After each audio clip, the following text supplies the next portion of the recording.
to another installment of Tag Me In, where the triple threat brain trust of tag over the good, the bad, and everything in between in the world of professional wrestling.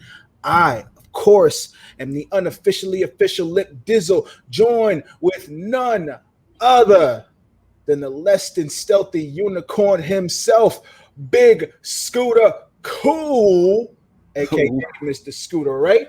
What it is, what it do, everybody, what's happening? And of course, ladies of the IWC, Mr. Jaeger Bombastic, so fantastic. Shotzi didn't do so well on Tuesday, so he's gonna be pretty mad. Big man. The song. So, Shotzi, you're a champ. You will bounce back. You got this. It's cool. That she will. She will. I just don't want you to bounce into the main roster from this. Please don't. Oh, please, God, no. Please, please. Anyway, they know. It's just like I told Scoop before we even got this started. I'm just gonna give a heads up and a forewarning right now. Tony Khan is not going to enjoy this episode of Tag Me In. Just a spoiler, and it's gonna be. Y'all saw something wrong with the AEW? It's gonna be a well-deserved something lashing, tongue lashing. So, but of course, it's only because we care. We do it with love, like Absolutely. Omni-Man does with Absolutely, because you fool me once, shame on you. Fool me twice, that's shame on me. And if you fool me 3 times, then we getting into WWE main roster territory, and we don't want to get there. So let's just hope that this can be constructive and productive for a progressive outcome. But regardless, all that shit out the way, Scoop. Yeah. What we got on the news front. All right, so I don't know if y'all heard, but I'm gonna read this quote. Okay. And if y'all don't know who said it, then I'm gonna tell you who said it afterwards. I like these. Let me clear the pipes.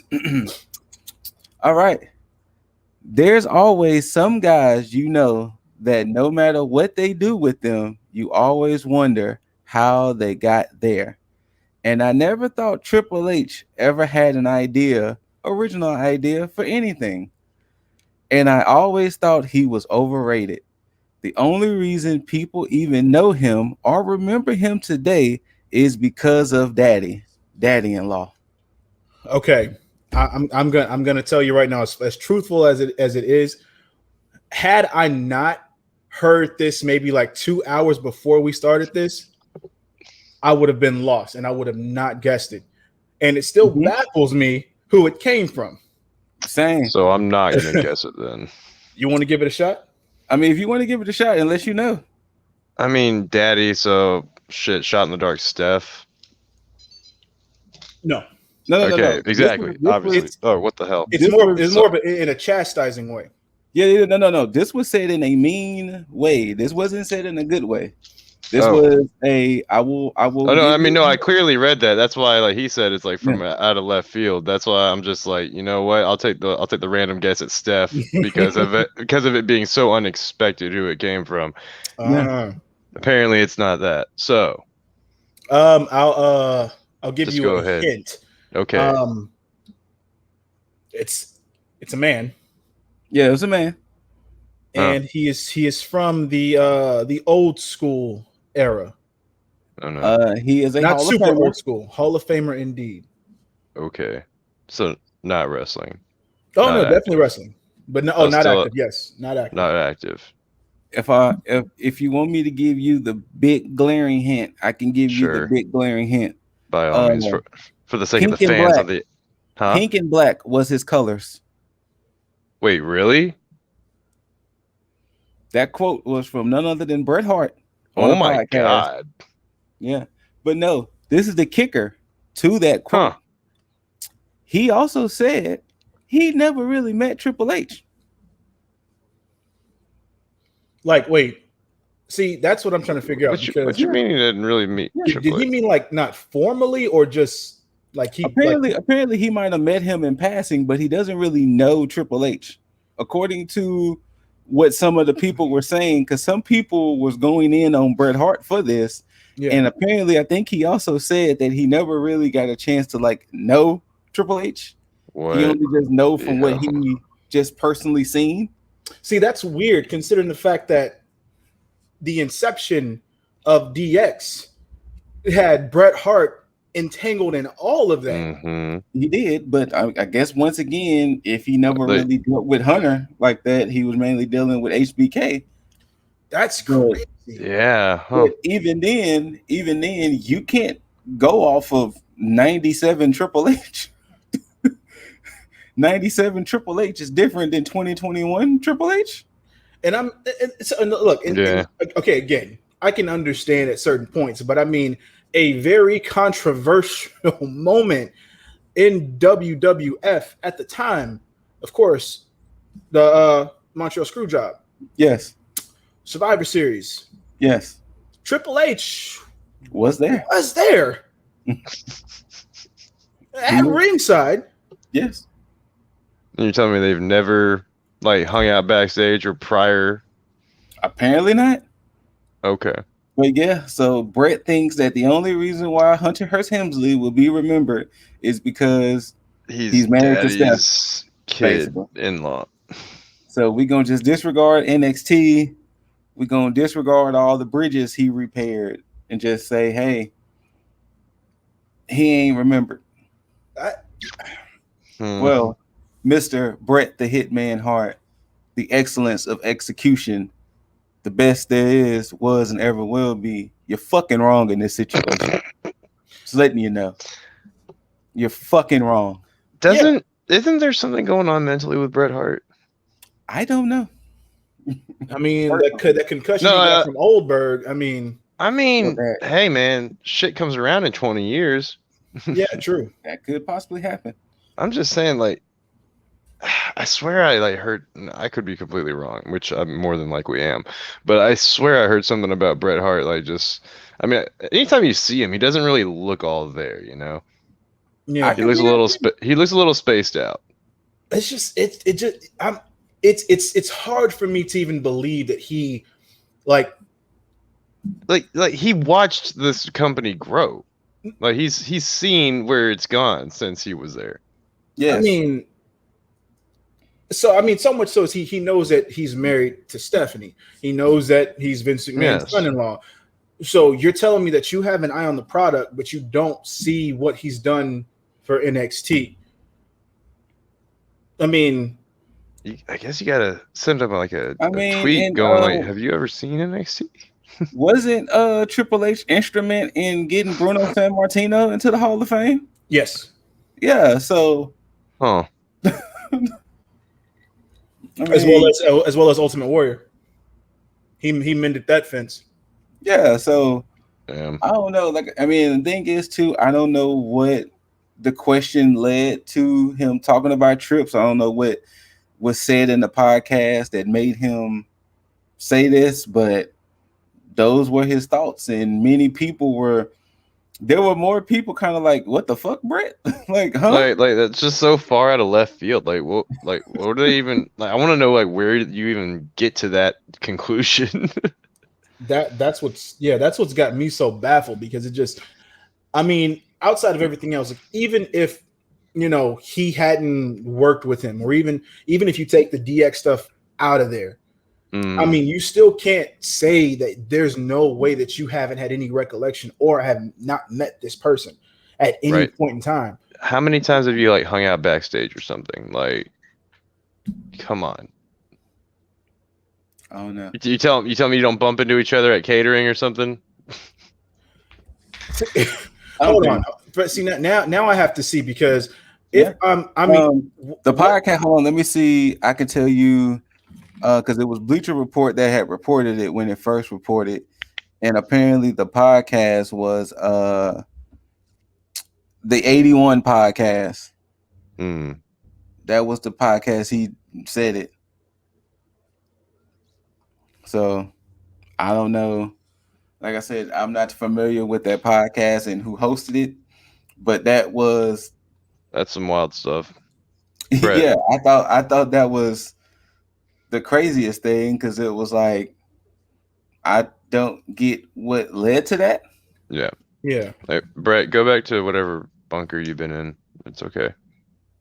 I mean, all the respect to you for your work in the in ring, but Yeah, like I said, I chill out. mean it's one of those things to where it's like it'll be different if he was like, yeah, Trips may not have been the best wrestler ever or something like that. Then it's like, okay, you may have your Okay, wait, hold on. that. Okay. Hold on. Uh-oh, Hold cross the on. line. Here, no, not that, No, not that. I'm kidding. Because I'm kidding. here's what I mean by this. Because how he says that he doesn't know Trips, but if you look at this, Mm.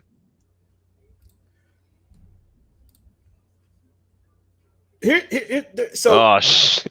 here's Brett, He's right there. Yep. and here's Trips. So you're telling me when y'all orchestrated this whole thing, you never had words or anything at one point in time, and this is NXT Trips. Yeah. So Considering, I would say, considering most likely Steph and Trips are the one who probably orchestrated that thing. Man, how long ago was this? this was 2013. Yeah. 2013. Yeah, Shawn Michaels still had hair.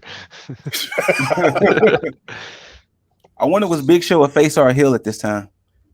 Wow, this is hey, you got a 50, I mean, 50 there shot he is. Yeah. just flip a coin.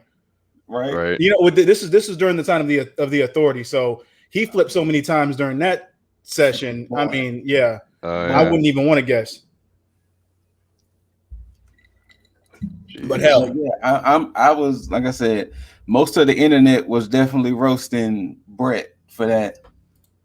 So yeah, I'm not surprised, and of course, look, all respect in the world to Bret Hart. You know, one of the best technicians in the game, one of the best professional wrestlers in the game. mm-hmm. But as far as this just statement goes for him, it's just You done goofed. Yeah, thank you. I think that's probably the best way to say that. You done goofed. Yeah, definitely. It's a shame with the Montreal Screwjob and Oldberg's kick did to Bret Hart because. But you know what though, like I wonder what a lot of people and like they be sitting at home and like maybe somebody hit up Trips and was like, "Yo, did you see this?" And he probably sitting there, "Fuck, I do to him." Like the fuck, Brett. What? Like, where did that stray bullet come from? It's okay, man. They'll be shaking hands in like the next couple weeks. Right. And they bring him on the show. It's like, hey, Brett, let's miss some fences real quick. Yeah. So yeah. All right, let's move on to some more happier news. I don't know if it's official, but it was reported that Jason Jordan is taking John Laurinaitis' position as head producer of both Raw and SmackDown. See, now I did catch wind of that, but my question was, what was he doing before? Because I know he was backstage. Was he being a producer? Yeah. Okay. I don't know how to feel about that because I don't know how much producing he's done, especially with now WWE. So it's hard for me to be behind somebody behind the scenes within WWE right now because I don't know if that's going to change anything for the better. You know, congratulations to him though. You know, Jason Jordan, I wish he was in the ring, you know. But what's up with Laurinaitis? Where's he going? Most likely he's probably gonna get moved to another fictional position that's I mean, I don't know. Please do not bring him back to TV. You know, WWE makes positions, kills positions, so who knows? You don't want that people power? He really killed the GM position for a second. Please don't bring back the people power. All right, so let's have a little fun here. Oh, I like that. Games. The big guy, Ryback, I don't know if y'all heard about this, but he posted on Twitter a poll. And he said, where should he go next? And the choices were AEW, WWE, Yeesh. Impact, or retire.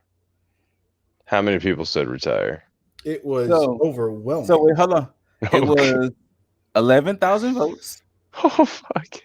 14% said AEW. 12% said WWE. Oh no. 7% Oh said Impact. no. So if y'all pretty good at math, Yeah. 67% said retire. Oh. But this was the funny part. What was his reaction? His reaction was, due to the fraudulent votes from the last poll, Ah! we have to redo where you want to see Ryback return. Ah! And Was when they redid retire the still an poll, option? retire was still number one. Oh my god.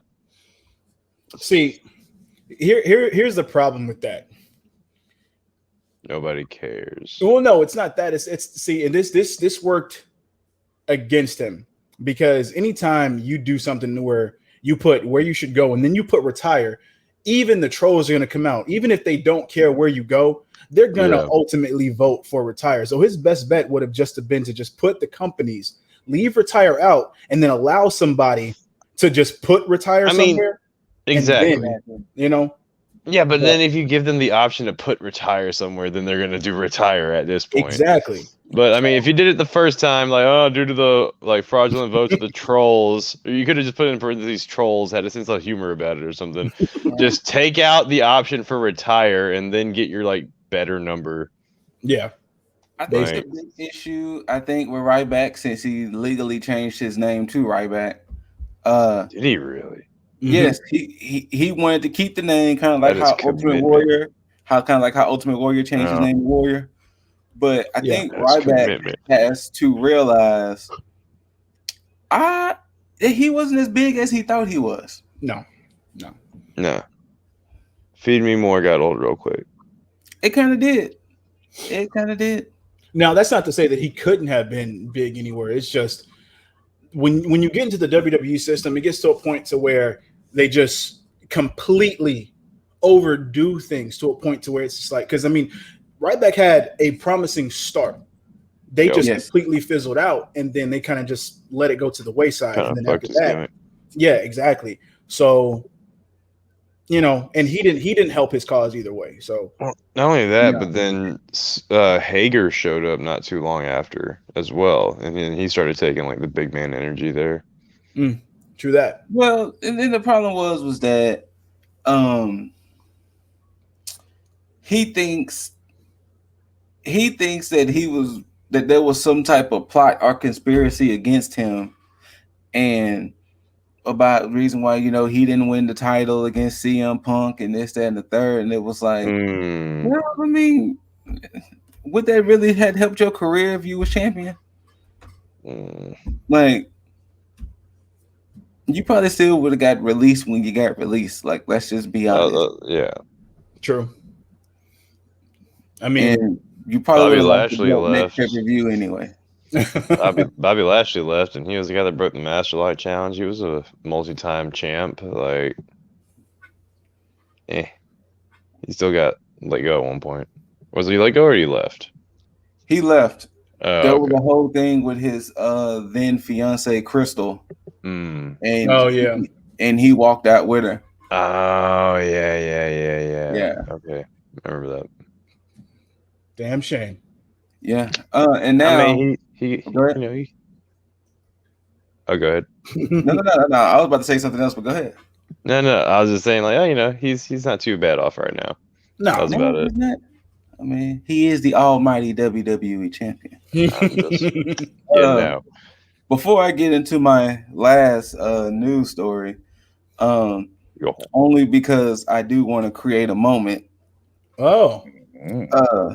Mr. Lip Dizzle.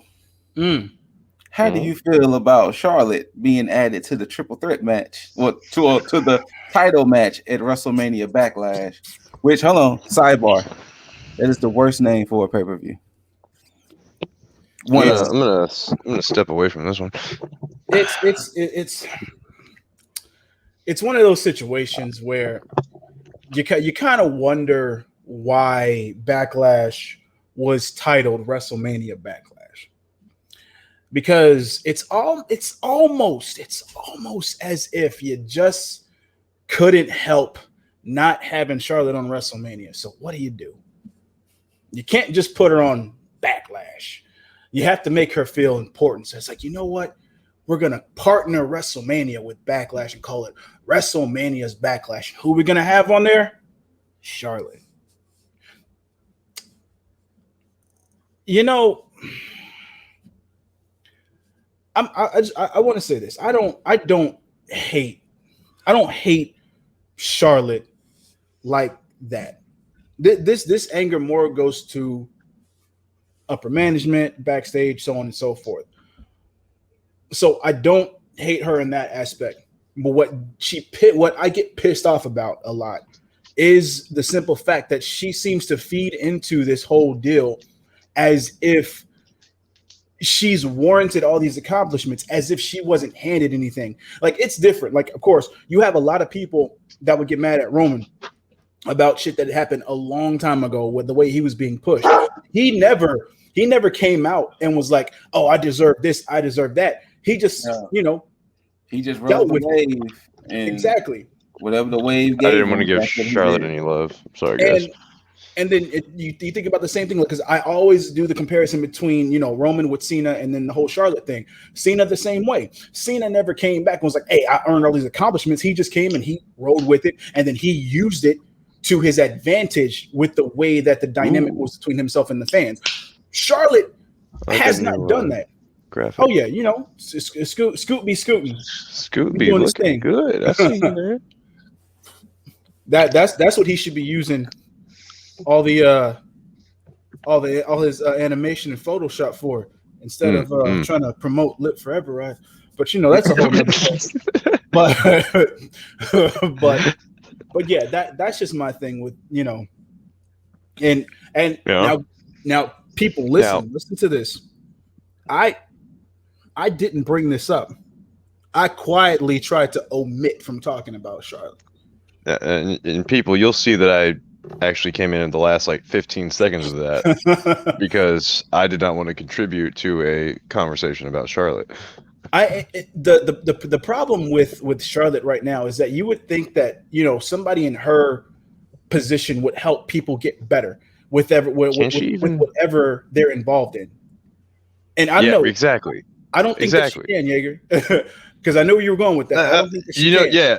Is there any kind of redeemable path that she can take? I don't think there is anything. Not at all. And it's just there has not been in any situation, any feud, any program that she's been in where I've looked at the other person and they've come out looking better for it. Rhea, she ended Asuka's winning streak, her undefeated streak. Yep. Charlotte ended it. Yep.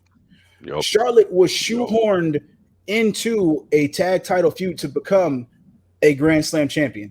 Now, if we do the comparison, wait a minute, didn't Asuka actually beat Ronda Rousey too? No, she didn't. Did they ever fight? They may have fought after Asuka and Charlotte and Ronda. No, Ronda and Asuka. They fought eventually. I feel like they did. Anyways, my point was it's not relevant to the conversation at the moment. Sorry, it was just a random jump in. But I was just trying to say if Asuka even beats Ronda, but then can't beat Charlotte, what the fuck? But anyway. Oh, Asuka and Ronda, went against each other at Battlegrounds. I think that may have been when Ronda beat her. I think Ronda did beat her. Because that was for the women's championship. Now I'm more sad. Ronda didn't lose the match until WrestleMania. Yeah. So she won her title. And then she got the fuck out. So if I do the comparison with the other four horsewomen and Charlotte, no. Ronda won the title from Bliss. Oh, did she? Was it Bliss? Because it was a squash match. So wait, so what? So then was that match for the? Oh, I guess. Yeah. Mm-hmm. Did Asuka challenge Ronda for the title? I think Asuka might have challenged Ronda. Okay. Well then, and then lost. Fuck me then. Well then, fuck what, man? I'm gonna say it again. Fucking Asuka, she's getting mistreated over there. Yes. I mean, Okay. apparently she's okay with it, but fuck. So yeah, so I mean, so if we do the comparison between Charlotte and the other four horsewomen, just small examples. You think about Bailey. Look at Bailey right now. Bailey lost the title, was in a fantastic run, heel run with the title. She went from that to helping boost up Bianca Belair, and still did not look weak in helping her. No. And are we at this point? Yeah, we wish Bailey was in a more prominent position, but we're not saying that she's being buried in any way, shape, or form. Just to keep it relevant. Yeah, and the same thing with Sasha. Just like Scoot says, any female that has a match with Sasha comes out looking better. Period. I will say this, and I'll say this again. Every woman in WWE has had their best match with Sasha Banks. Becky probably had the worst of it all because she actually had to kind of claw and scratch even when everybody from the four horsewomen was in title picture. She was still kind of left like in the middle. But even with that, even after she had her boss ass run with the title, the whole man shit, and when she won both titles, she still wanted to do the job for Shayna. She still wanted to relinquish that title and have Shayna looking good at WrestleMania. Backstage is the ones that did not want that. So yeah. Now you do the comparison with Charlotte and you try to figure out who has Charlotte done that for? Who has been in a program or a match with Charlotte where they've looked better, come out looking stronger, or benefited from a match with Charlotte? Not a single person. Not a single person. Yeah. Now, of course, people watching, if you know, you can leave in the comment section and I'll stand corrected. Please, because I don't think nobody has came out. But yeah, I for the life of me, I can't. And no, NXT does not count because I've already praised NXT Charlotte plenty of times. Yeah. I'm talking about main roster Charlotte. Yes. So that's why I get so heated. So I don't have a beef with Charlotte, but I have more beef with backstage and the way they're pushing her and the way that she seems to believe that all these accolades are truly because of her. Yes. Oh yeah, but that's why. Fight me. But yeah, fuck that. I don't know, man. Charlotte seems like a nice person. No, I'm kidding. Fuck that triple threat match. Raw's trash. So wait, who else was in the triple threat? Well, it was originally Asuka and Rhea. Fuck off! No. I don't need to hear anymore. I don't need to hear anymore. Oh my god. So yeah, you already know who's taking the pin. Yeah. Wait, say that again. You already know who's taking the pin. Yeah. I will be surprised if Charlotte is the one that takes the pin. Please tell me if she doesn't win it.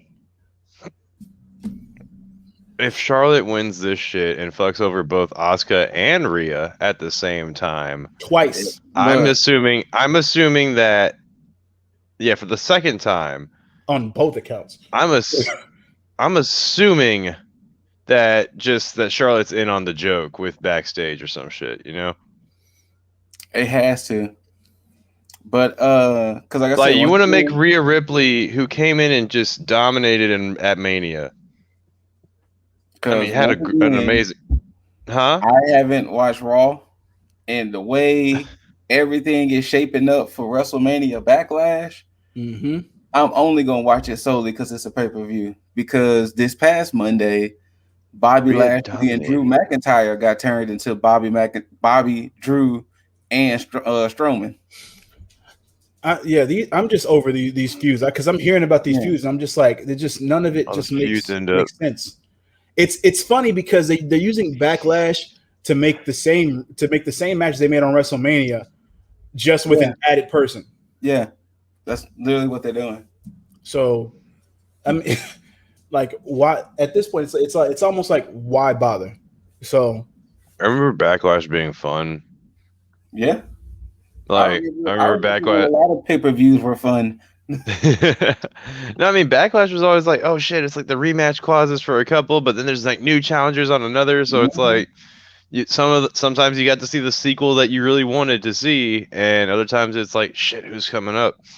Yeah. Now it's just like, yeah, your people came up, and they got a lot of this whole momentum right now, but let's just fuck with that. Let's just throw them in the same match with somebody else, apparently.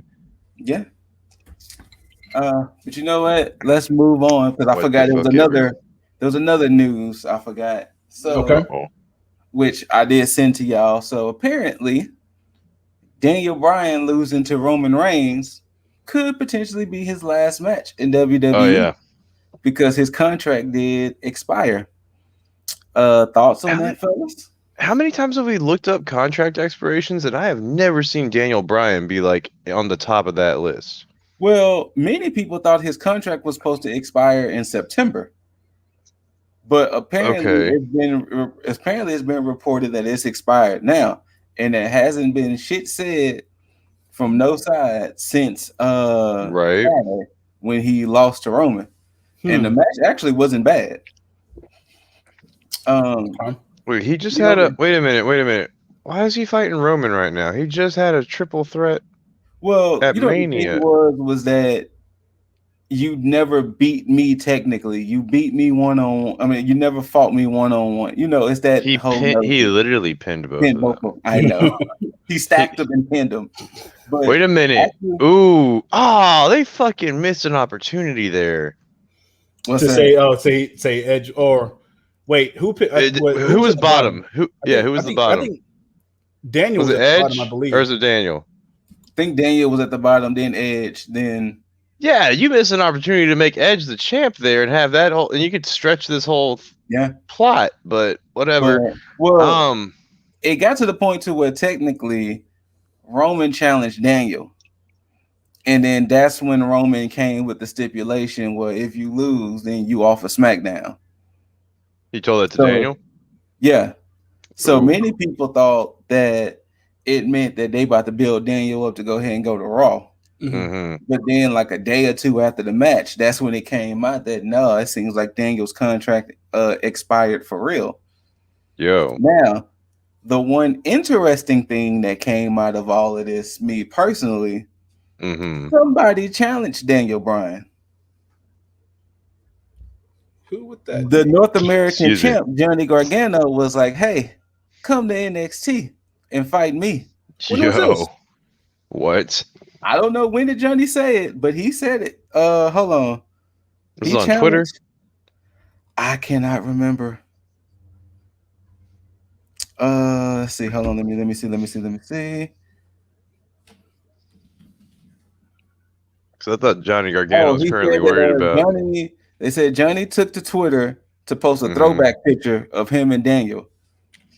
And then his caption was, "It's been a while." So interesting indeed. So now the question I have is, so if you're an alumni, are you still able? I mean, I guess you're still able to compete in other places, but I want as far as like main roster and NXT. But I'm thinking like they wouldn't put you on the alumni section if you weren't pretty much done.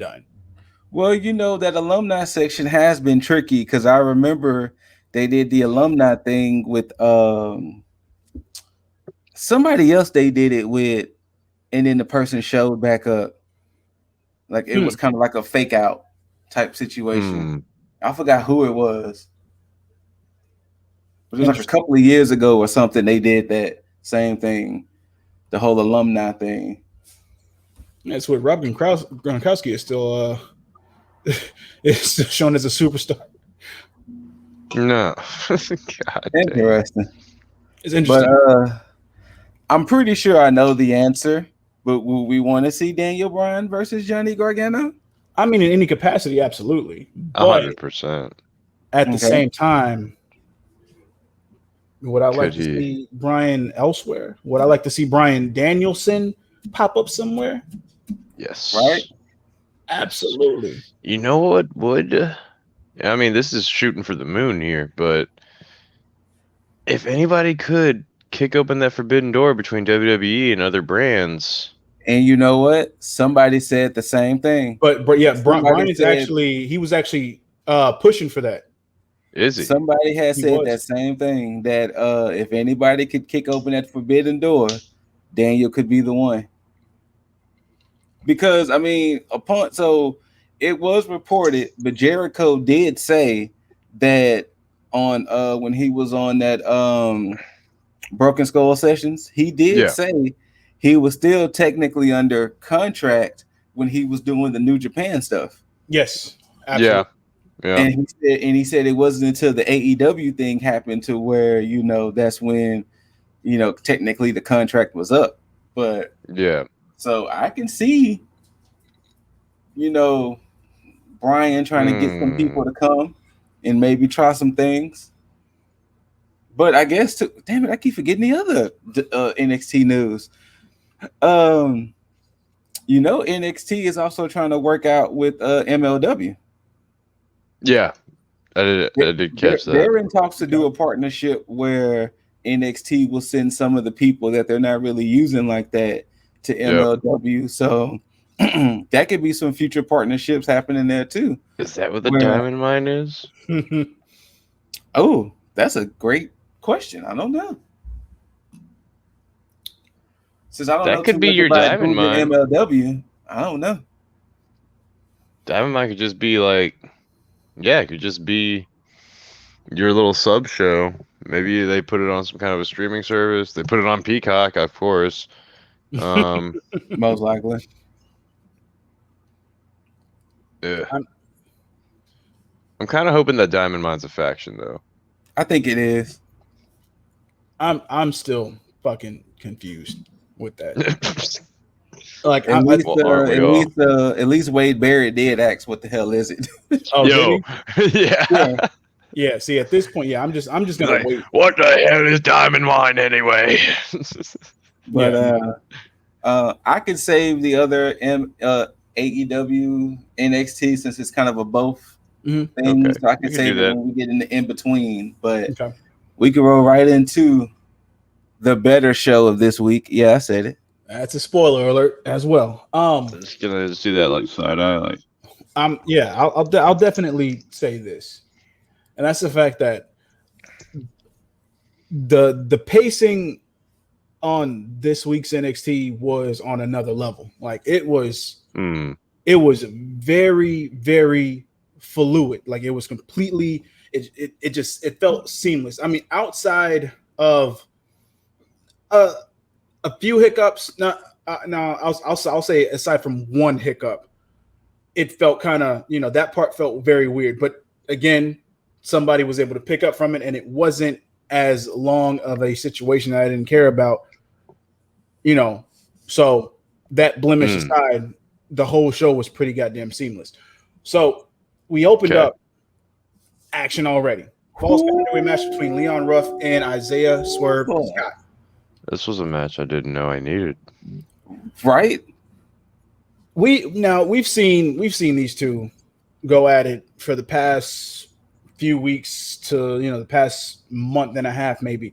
Yeah. And this match was the one match where I was like, man, their chemistry crazy.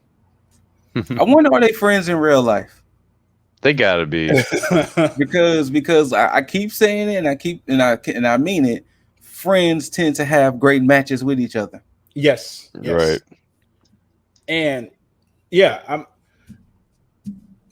look, Ruff continues to, for some odd reason, surprise me with his in-ring shit, because somebody of his stature and his physique, you really don't expect much from, or rather, you wouldn't feel. He makes you so nervous because he's so skinny, and you just don't know how much pain happens with him.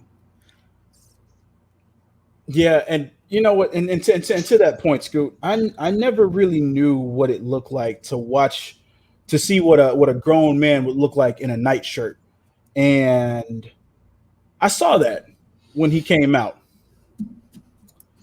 How you win your own merch and your own merch? You come up there looking like 04 franchise boys. And ladies and gentlemen, your own shirt. That was not a tall tee. That was a regular That was the bad part. It wasn't a tall tee. It was a regular size tee. And yeah. So, but again, no shame, no slight on Ruff. Ruff is getting his shit in perfectly. But his cheeseburger gimmick is amazing. I swear to God, guys. Yeah, we wouldn't be us if we didn't make fun of you for it. Yes. Yeah. And look, again, we praise you all the time. So I mean, of course, we got to poke fun at you. Absolutely. And we have to, especially since and you're doing well for yourself. You got a nice little lady. I keep forgetting her name. She's a referee. Oh, does he? That's nice to hear. Yeah. She's the female referee in NXT. Yeah. Oh, no shit. Yeah. I think Aja Smith. Aja something. But can we really fast forward and talk about the best thing of the whole match? Which one? Yes. Well, there's a few things that I liked about this match. Well, okay, there was a lot of things, but to catch somebody in midair and scream, "You must be outside your mind!" Bars. Just I felt every bit of that. You must be outside your mind. The thing I like about that, I mean, outside of the aesthetic and then the delivery of those said bars, is the fact of if this is in fact a new faction. Oh no! If you don't follow them on Instagram, they factioned up. Okay, cool. So now they are factioned up. Now for the regular casual TV watchers, if this is the formation of a faction, hold on. I'm gonna go ahead and help y'all out right quick. Let the camera focus. Oh damn! Do they have a name for said faction? Not yet. Okay, cool. So, but this is definitely. Hold on. I got more. They've been. If you go to each of their Instagram, they've been factioned up. So obviously, now who is the female? Because I'm pretty sure she's a talent. Obviously, her name is Brianna Brandy. Okay, I think she was one of the new recruits. Gotcha. Okay, I've seen her outside of the whole Swerve like promo segments. I've seen her. Of course, Asante the Adonis and AJ Francis was the one who delivered the line of the night. Wait, is that Ashanti that's in there? Yeah, he cut his hair. Oh, okay, that's why I didn't. Okay, fair enough. So, because my brother and I was talking about it, my brother was like, "I stand for this group." He was like, "I stand for it," and I was like, "You know what? I agree with you. I'm loving this. I'm loving the fact that Swerve has a stable." Yeah, you obviously have the leader in Swerve. You have a female representation. You have the heavy. And then you have Ashanti the Adonis, of course, being the whipping boy for matches. I mean, in the same vein as Austin Theory. Yes. Yeah. So can we please sorry. Austin Theory has like all my heart for this. Episode. Yes. Anyways, we're getting there. We will get to the Austin Theory praise. But yeah, to kind of cap this match off. I mean, again, we don't recap the entire match on here. You already know that. Yeah. We just give our opinions on how we felt about it, and if there's a highlight in the match, we go for it. I.e., you must be outside your mind. Outside your mind. Yeah, Swerve won. Partially unexpected, but expected because I didn't know who was going to win. I didn't go in here with a preconceived notion of who I assumed was going to win. And I kind of figured Swerve, but I didn't know it was going to be this way. And since it is this way, it's perfect because his win makes more sense because he can now bypass Ruff and he doesn't have to worry about it because now the focus is on, hey, who's everybody that you're in with? Who is this a faction? It's not.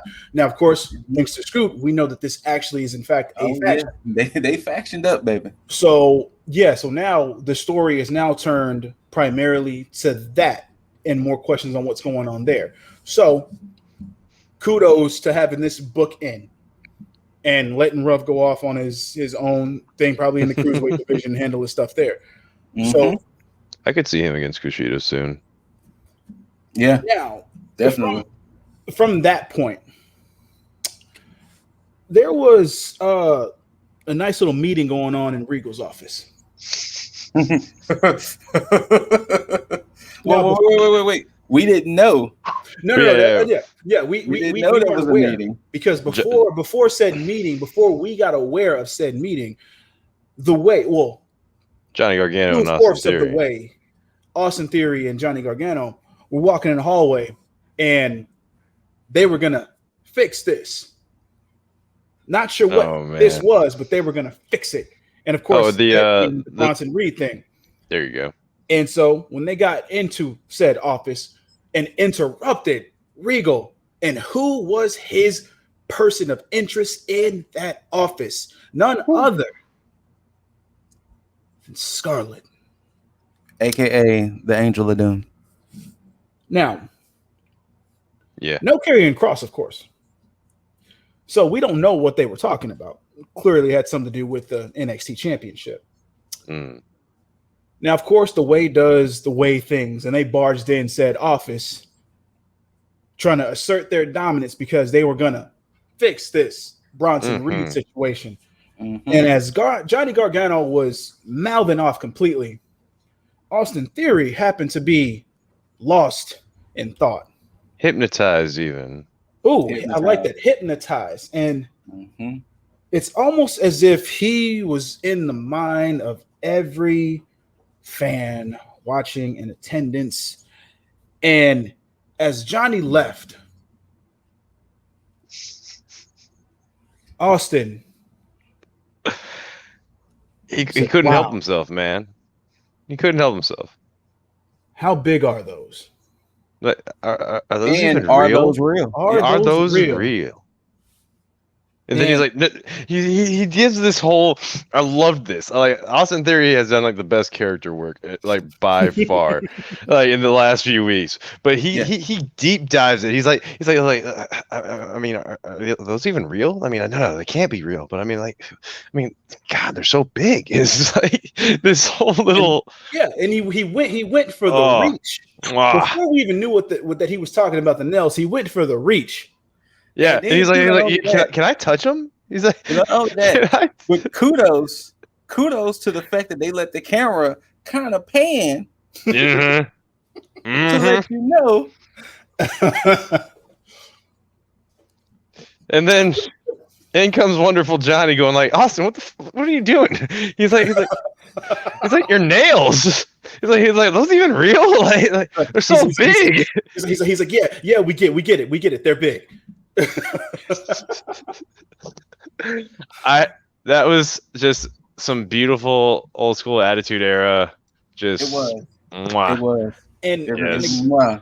And again, this goes to the level of care they take into this show, because this is what started off that the beautiful, just seamless pace of the show, to where nothing felt like it broke apart. It felt like it ended that match, went from that, and then seamlessly went to what's going on backstage to prepare for the next match that was about to go on.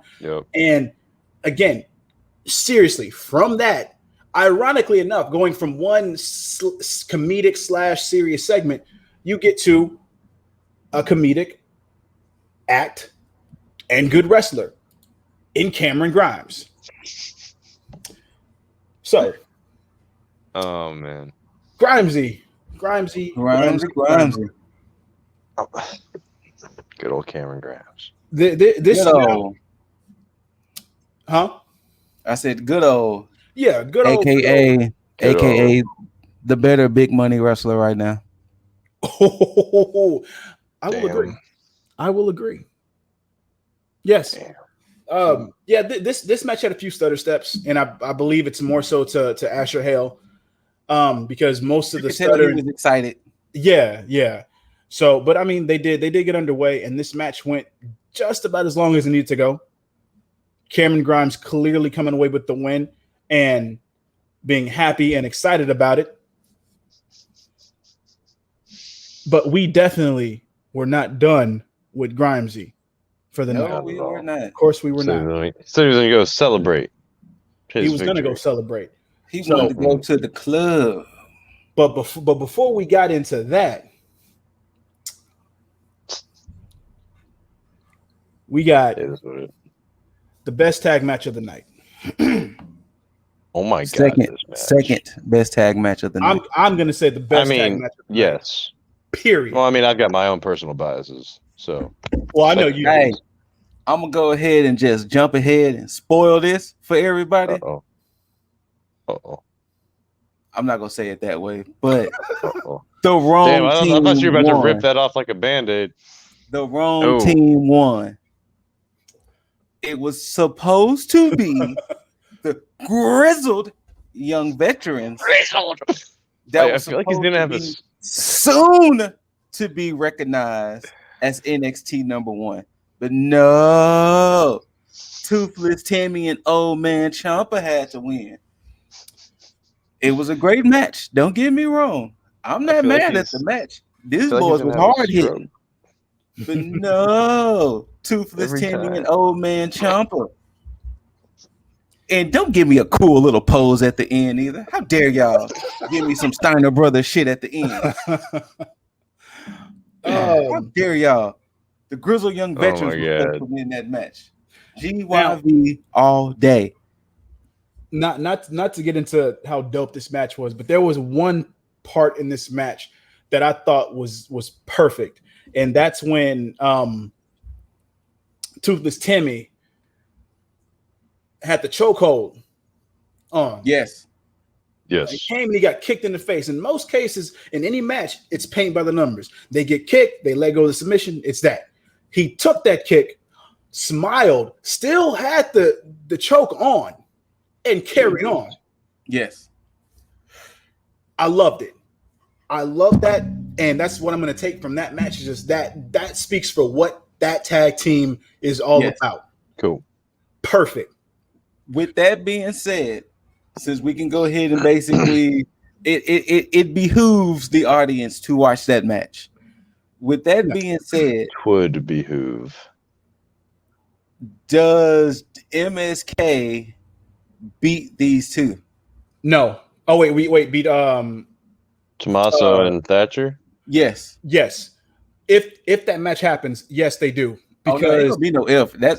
It's happening now. I think MSK beats I think Toothless Timmy and Old Man Ciampa are going to replace GYV as their most dangerous that would threat. suck. No, it would, but because the only reason why I say that, GYV did threaten to go back to the UK.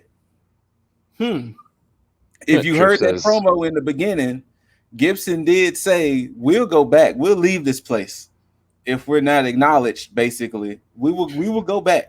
No, okay. Well, if that happens, that's acknowledged though. But I think I've been on a roll as of late with these predictions. So I'm gonna say this. I think that this losing streak that GYV has been on is to play up the fact that it's because they're soon to be recognized. They're soon to be recognized. So what's gonna happen? Acknowledge the GYV, damn it. They're gonna beat MSK. Like that win against MSK is designated for GYV. Period. Okay. I think that Ciampa and Thatcher will give MSK a run for their goddamn money. But at the end of the day, MSK is going to retain. They're going to run through Legado del Fantasma. They're going to beat Thatcher and Ciampa, and probably whoever else comes after that. But GYV they may sideline themselves for a little bit with this, this whole going back thing or contemplating going back thing, and then come back to pick the bones of whatever Ciampa and Thatcher leave left. I'll admit I don't know the workings of what's going on at UK right now. But what if they do go back, become tag champs, and be like, hey, we didn't have to beat y'all, but now we want to. I would love that. They I would love that a lot. have been recognized and are still soon to be recognized. Yeah, because that could be a Worlds Collide situation. Could be. Interesting. Predictions all across the board. Always. But yeah, this GYV loses. Not to a bad team, obviously. Now Scoot will tell you that the wrong team won. Damn right. I'm gonna tell you that based on where I think the story is going, the right team won. I mean, yes, the right team did win, but I'm a GYV stan, so of course I'm gonna say the wrong team won. It's okay. Jaeger will be saying the same thing later on, I'm sure. I mean, But I'll tell you now, the wrong team won later on. But after this, we had a vignette of both Saray and Zeta Ramir. I didn't expect there to be a match between these two. I don't know if they was promoted because maybe I hadn't been paying attention. They didn't. It was promoted right then and there. Okay, gotcha. Yeah, I didn't expect this, and I thought it was weird that you would have Zeta Ramir win the previous week and then just basically feed her to Saray this soon. So yeah, that was just odd, but I thought it was good that they actually promoted both of them in that manner. Now, of course, after that, we had hold on. Error on us, guys, because I know last week last week we forgot something when we talked about NXT. Did we? Yeah, we did. What was that? When I thought about it, I was kind of like, damn. We did not mention the T.A.G. Shaw promo and how visually that looked to me. I thought that was cool visually of how it looked. And we didn't mention it. We're going to mention it right quick in passing. But boy, I thought visually it was a cool promo. I mean, Scoot, I never disagree with you. I mean, I think visually it looked good, but I think Caden Carter said it best tonight when she talked about T.A.G. Shaw. Mm-hmm. We ain't worried about it. Looking past it. Got bigger things to worry about. Now, look, of course, it's not. Look, of course, I've praised Xia Li and this whole thing, but I don't think they've done enough to promote them to where it's like my interest is still there. I like their Bohemian Rhapsody attempts there. That's what I said. Like I like the visual of it and how was it Lei Ming came at the end and blew the smoke and the promo. Yeah. Okay, that was visually. Cool. It was cool. Visually, yeah, absolutely. The only reason that I'm kind of sour on the T.A.G. Shaw thing is just because the way is it Mei Ling? I think it is Mei Ling. Mei Ying. Something. Yeah, I can't remember. It's just because it's like because you can suspend disbelief with like you can suspend disbelief with like the Fiend, Undertaker here and there, but the way they kind of built her up as like this entity of just supernatural shit where it's like she just can't be touched. It just makes it hard for me to see her in a match if that's the case. Because she's already technically had a match, but so that's where I'm just like where do they go from? Like you've already set the bar this high. Like where do you go? Yeah, you kind of did. So and then at the same time, it's like. What's up with Bo? Like you just gonna have him just be there like why is he a manager right now? I don't know. But why isn't he like wrecking shop against insert cruiserweight name here? He went through the same training. He went to the same training. Yeah. Why isn't he beating up Jake Atlas? Yeah.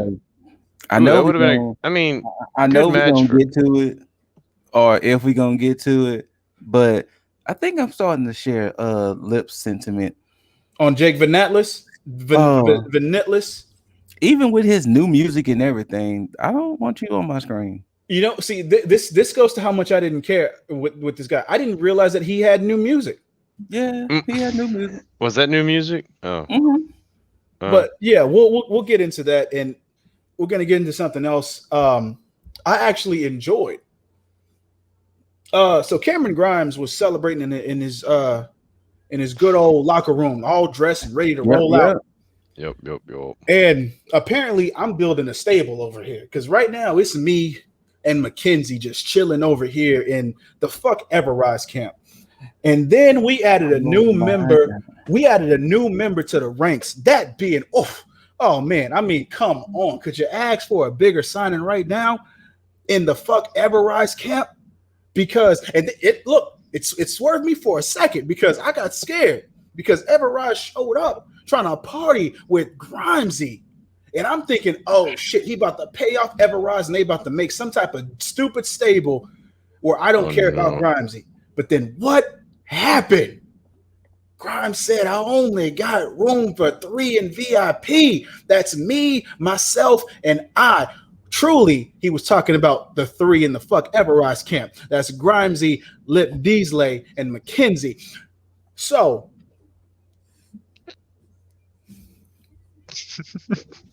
it was too good to delete. I'm sorry. Oh, there you go. So we'll do the passing. So again, I say, welcome to the camp, Grimesy. See, as much as Scoot tries to push for this, we stand strong in this united front in the fuck Everrise camp. So you want to know what, guys? Fun fact about Jaeger here. Even with like that half-assed promo that they were in last week, I have never, until this Tuesday, put faces to names of Everrise. Like, I was doing something while that fucking interview was going on, and I heard people talking, and then you actually made me aware that was actually Everrise. Wow. See, so making people aware of Everrise. This is not a good thing. I finally caught them with the Grimes bit because Grimesy. You know what? Ladies and gentlemen, I'm going to do something on the podcast right quick to just kind of cement because Mr. Jaeger Bombastic here just officially cemented that I think this campaign is dead in the water. So I'm going to go ahead and just show everybody right now. Oh, no. Just go ahead and just. Oh, no. He's doing it. I'm just going to move that to the trash because he moved Everrise to where they belonged. Oh, in the trash. Lip Deasley has won. I have defeated Everrise. Guys, in Scoot's eyes, not in NXT's eyes, because we still got a way to go. Guys, if Everrise don't look like the most generic motherfuckers, like it looks like you just went with the defaults in the Kira character. Like, it's like you hit random, and bam, that's what you get. It feels good to be me, you know. I'm sorry, Scoot. I had to give it to him. You know, I feel like I've been saying fuck Everrise, you know, since the inception of our podcast, of this whole situation here. It's just, you know. You see, I'm not that enthused on fuck because we always need jobber tags. We always need jobber people. Oh, we got plenty. We got Jake Venatlis. But he's not in a tag team. Yeah, it's exactly. Okay. You gotta have a jobber tag. And what, you gonna just put him in 2-on-1 matches? Oh no. What we can do is we can put Jake Venatlis with Tyler Rust and that could be the jobber tag team. Wait. Don't put Tyler Russ in that boat because you might like Tyler Russ. It's Malcolm Bivens you don't like. No, it's because he's associated. Here's a problem. It's hard to look for a you got diamond the Matt Hardy thing. How I feel about Matt Hardy in his stable. That's how you feel about Malcolm Bivens in his stable. And I mean, and look how apropos would it be if you just because you how hard is it to find a diamond in the Russ without an atlas? Oh, you know what though? I don't think you can find either without a diamond mine. All right, y'all. I'm out. I'll holler at y'all. I'm gonna go ahead and let Mr. Lip Diesley and Jaeger Bombastic finish the rest of this podcast.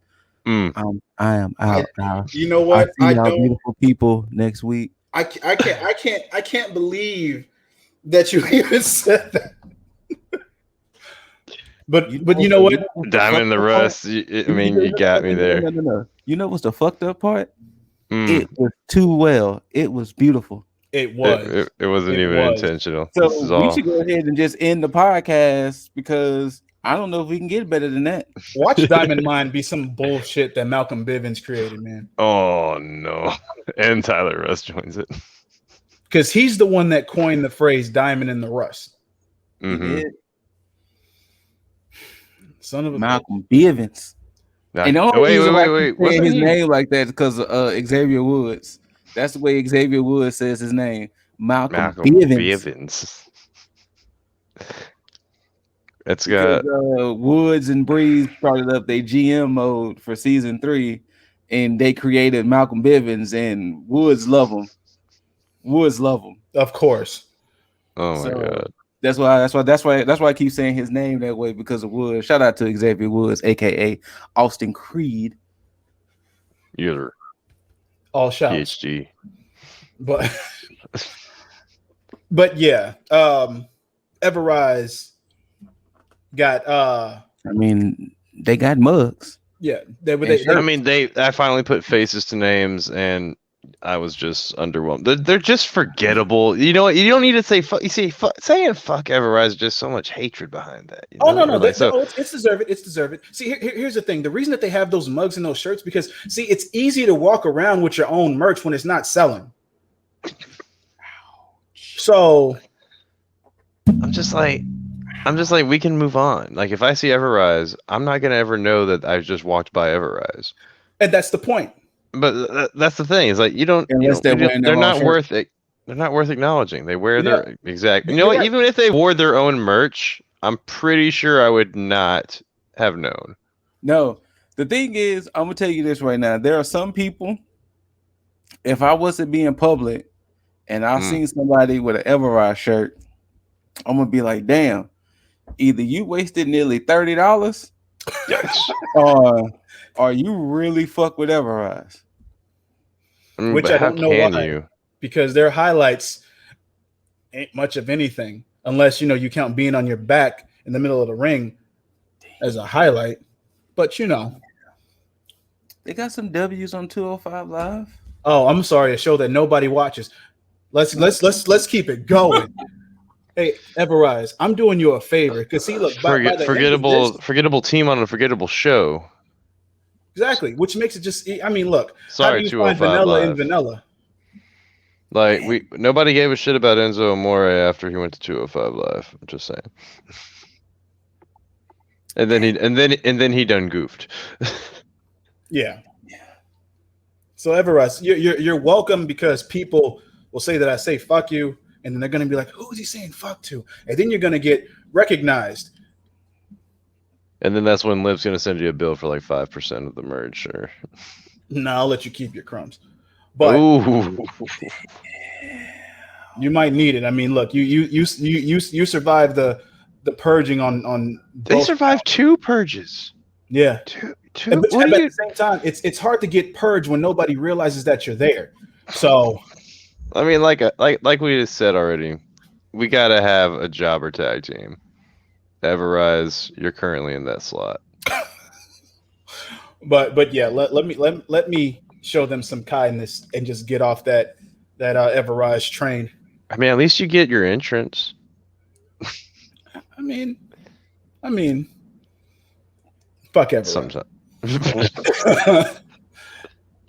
So, Balor showed up, came Yeah, back that from was fun. vacation. Think he had a little tan, you know. God, that ruined it so much that they were just announcing all over the place Finn Balor's going to show up tonight. Yeah, I think it would have served them better if he would have had just showed up in the segment with Kerry and Cross. So, you know, an entrance was hit, one of the best entrances in professional wrestling. Yes. I think this might be the best entrance in professional wrestling. Ooh. As of right now. Because I can't. Well, okay. I'm going to preface this by saying I can't think of New Japan right now. So don't comfort me saying, oh, such and such. I'm thinking of WWE, Impact, AEW, and AEW. Wait. Hold on. What about Omega? Got a nice little choreography coming down. Getting the I said what I said. Got the fireworks going. I said what I said. You know what? Why did they give up the sweeper gimmick, the cleaner gimmick for her? I mean, for him. I don't know. Who knows? Well, but we'll definitely get there as well. I'll say though, Kenny Omega's New Japan entrances were always fun because they were every single one. But anyways, believe it or not, and I believe this is coming from my lips. The best entrance to me in AEW belongs to Jon Moxley. But I can say I can say to that. His intensity, man, when he comes out. It is. So he's just got the swagger about it the whole way through, like the entire walk into the ring. Yes. That would be stricken from the record that came from my lips. It would be officially redacted. Karrion, we'll make sure editing does not get that memo. Karrion got on the mic and he did something I was waiting for him to do for the longest, but I guess it just makes sense that he did it now because it gave everybody a chance to kind of get their shit in over the course of the time between then and when he won his title. So he definitely addressed people without addressing them, i.e. Pete Dunne. And he said, and I quote, "Yeah, you may not be afraid of me, but I'm not afraid of you either." So the question is, what are we waiting for? Somebody said that how y'all go out there and let the NXT champion look like a bouncer at a club. Damn. He looks like a stage boss in Streets of Rage. That too. I just thought about it. Def Jam Vendetta. Looking like D-Mob. Yeah. Oh yeah. That's the one thing that always throws me off with Karrion because it's an attire choice that he chooses at certain points. Certain points he comes out and I'm like, yo, that attire fits this whole gimmick. And then other times I'm like, yo, what happened? So and this week was one of those moments where I was like, yo, what happened? Clearly somebody went to dinner either before or after NXT. Right. Cool Kyle interrupted. Cool Kyle did, and he was actually better on the mic this week. Yeah. Are we really calling him Cool Kyle now? That's he basically kind of adopted that moniker. And the reason why he's been better on the mic and he's so hopefully he doesn't spell cool with a K. You know what's funny is every time you say that, I spell cool with the K in my head. Yeah, because you're thinking of Kyle with the K, so of course Cool Kyle. Or Kool-Aid. Oh, that's it. Kool-Aid Kyle. But, I love the fact that neither man could get words out because while Cool Kyle was trying to get his bars off, the Bruiserweight showed up, which I don't know if y'all paid attention. His music has been remixed. Yeah, I noticed that. I thought it was like kind of because it felt lower at a point, and I was like, wait a minute, that just sounds. I think they added more kind of rock to it or something like that. But his music has been remixed, and of course, the Bruiserweight was trying to get his bars off, and then the Prince shows up. So this is where I had my issues with the segment going forward. Okay. Personally, I didn't mind what all four men were saying and how it was going. Wait. Let's rewind. We got to rewind. Before this segment, the Way did have their meeting with Regal, and that's when Regal told Theory he has to fight Cross next week. We skipped over that. Yes, they did, and that was and then Johnny said, "Yeah, we'll take care of this. We'll take care of that." So now, fast forward back to this. This is where I had my issues, in which I talked about before. It led to a brawl, and it led to all three men trying to fight Cross. This is where I have my issues. Cross is too dominant. Yeah, I don't see none of those men other than Finn at that time. I don't see none of those men beating Cross one-on-one. It looks like Cross has like half a foot on Kyle and Bruiserweight. And it's not because of Finn, Pete, and Kyle's size. Yeah, it's Cross. Cross looks like it's gonna rhyme. Yeah. Cross looks like a boss. Cross looks like the guy you fight at the end of the level, or maybe even the end of the game. I mean, his fucking name is Carrion by all means. And if you don't know what Carrion means, look it up. But his name is Carrion, and he has the most intimidating entrance in NXT today. He has the title, and he's booked too strongly. Like, look what had to happen. Those three men started fighting, and I don't know about y'all, but they made Finn look kind of weak in that segment. Finn didn't look the strongest in that segment. Yeah, I think Finn came back way too soon. I mean, granted, I have no problem. Way too soon. I love seeing Finn when he was on TV. He's a needed addition to NXT, of course, but this is one of the situations where he's not needed on TV. He could easily, he's done his job as NXT champion. He can go off. He could have stayed a couple more weeks, if not a full month, in Mexico, or traveled somewhere else. He could have went back to the UK. He could have popped up in NXT UK for a little bit instead, and then came back. Simple as that. Because Finn coming out overshadows what Dunn and O'Reilly is trying to do. Yes. And to me, that's a problem, because before Finn showed up, I enjoyed when O'Reilly came out, because again, this whole cool cow gimmick, cool, fearless in a way, but I can never take my mind off of how he is in the ring. So that's an added bonus to his character. And then the fact that Arian clearly addressed Dunn, and Dunn coming out plays up to that fact as well. Well, hold on. Before you continue, I'm going to say this, and I don't care who gets mad. Cool Kyle is doing Matt Riddle better than how Matt Riddle should be doing Matt Riddle. Whatever Kyle O'Reilly is doing now, this should be the exact same thing Riddle should be doing on the main roster. He should be the fun, goofy guy, but when that bell rings, he beating that ass.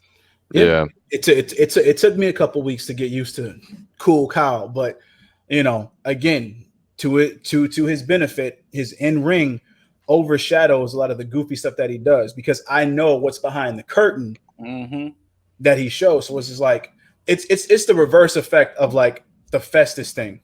Yes. Okay. Yes. That bell rings, and that's the real Cool Kyle. And for you new people, that's Luke Gallows. Yes. If you don't know your wrestling history. Doc Gallows, sir. Oh yeah, Doc Gallows. Sorry. I forgot he's Transcendent Company, so Doc Gallows. So yeah. And then of course Finn coming out kind of overshadowed that. Like, it really just made it about Finn and then the fact that it overshadowed to him getting his ass kind of whooped. Like, that's what kind of made it funny. Yeah. And he said what he said, Then he started attacking Cross, and then it just led to Cross like, fuck off me, guy. Like, move. And this is, I think this is the one part where I cringed most as far as throughout the night. And that's, and not because something was like cringy, just for the fact that anytime a promo segment happens and mics get dropped in the ring, usually you have a lot of the veteran guys know how to operate and kicking the mic out the way. Out of the ring. Those guys, Randy Orton, always. Finn Balor is one of those guys. Johnny Gargano is one of those guys. There's other people too, but I'm not going to go through the extensive list. But those are the main three that I notice, like specifically, who honestly take care in that. And thank God for whatever Angel was watching over the ring, because there were so many moments where somebody was going to get dropped in the mic. Finn came this close to falling dead center on that mic. He probably landed maybe half an inch away from the corner of that mic. And then that mic disappeared. But there were at least, I think, 5 slams next to that mic where I thought somebody was falling dead center on that mic. And it wasn't going to feel good. It was not. Oh, no. No. Then after the attempted beatdown of Karrion Kross, I'm not going to lie, it caught me off guard because I was like, who the fuck is attacking Kross now? Yeah, I said the same thing. And lo and behold, Austin Theory and Johnny Gargano came out there and started giving Kross that work. Yeah. And even then, Kross was still like, y'all can't get me down. Until that belt shot. Well, no, I'm sorry. It was the super kicks. Mm-hmm. Then it was the belt shot. And then once again, I'm looking at the fact that Kross is built to dominate. Yeah. Now, I did love that quick visual with Johnny, though. Oh, how he looked at the belt? He had looked at the belt and stopped. Yeah.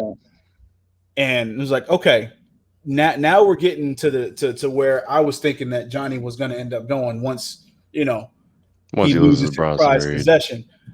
So yeah, I think now, because and again, kudos to the way, because it seems like they're just seamlessly going through every fucking storyline without any hiccup or hitch, and they found a way to get into this. I.e., Austin Theory, asking if certain things were real. He's talking about the nails, guys. Like, yeah. That's what I'm talking about. The nails. Yeah. Of course. So, are we gonna see a multi-man match for the title? Or I definitely see that. Or it's gonna be an eliminator and CrossFit for 1-on-1. I definitely want to see the multi-man match, actually, because that's like we've just been talking about. That's really like the only viable way to take that belt off of Kross, or at least give us even a tease, or even give us a tease. Yeah, that would be the only way I see Kross truly losing the belt in a multi-man match. Now, will it be a fatal 4-way or a fatal 5-way? That's a good question. Now, see, I want them to try something different, because, again, Kross looks way too dominant, and of course, I hate fuck finishes so much. But let's fantasy book just for a quick second. Okay, let's say Kross gets his 1-on-1 match with each of these guys. Okay, but every time he has a match with one of them, good match through the roof. But it can't end because one of these guys integrated in this multi-man feud keeps interfering over and over again, up until the point where it culminates, where it's like, you know what, fine, we're just going to throw everybody in this match, and then we're going to see. So, but at the same time, I just realized it could be a 6-way fight. With who? Don't forget, Adam Cole ain't done with Kyle yet. Oh, I completely forgot about. And then he also said, he also did say, "I'll go after Kross anytime I want to." Huh? So it could actually be 6-man match. Elimination Chamber. That was a rumor. That was a rumor that when they made that certain announcement that one of the elimination chambers could be a NXT elimination chamber. So that was a rumor. Interesting. I would not be mad at this match. Not at all. Because I just thought about Cole. Was like, hey, I'm not done with Kyle, and if I want that belt back, Cross, I ain't So skipping you either. so then could Cross lose his title in the first defense? If it goes multi-man like that, it could. But when is their takeover? The takeover, unless they're gonna have one in like June, the next takeover won't be until SummerSlam. We can't wait that long.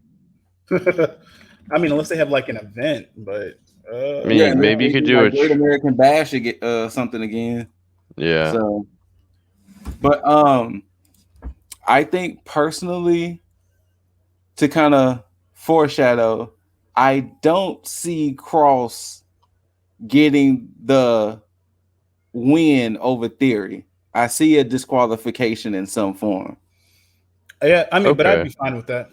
Yeah, that's fine. I see Johnny trying to save Theory because Cross is gonna be pissed because it's bad enough 3 men attacked him, then y'all 2 come and attack him. So if that's the case, does Cross cost Johnny the North American Championship? No, I think Bronson Reed gonna straight win that. Oh, I don't know, but I think Bronson Reed might straight just win that because he could win clean. Now the reason I say that is because if Cross somehow gets involved in Johnny's match with Bronson Reed, that may shoot Johnny up to be in the first defense for Cross. Easy win. So at least to get a defense under his belt and then go from there. Hell, Cross might say, fuck it, I'll fight them both. You know what? And you know what? With Theory and Gargano, I could actually see that, a handicap NXT championship match. Look, I'll fight them both. Yeah, I mean, the way has done nothing wrong in my eyes, so I'm still all for it. Yeah. But yeah, they the way stands somewhat tall. And then too, where the fuck did Kyle and Pete Dunne disappear to? Like, I mean, I know the refs and everybody came out, so I don't know if they just separated them and had them leave, but like they just kind of disappeared. Yeah. Same thing with Finn. But at least they showed Finn getting ushered back. Because remember, Steve Corino had came out to get Finn to go back to the back.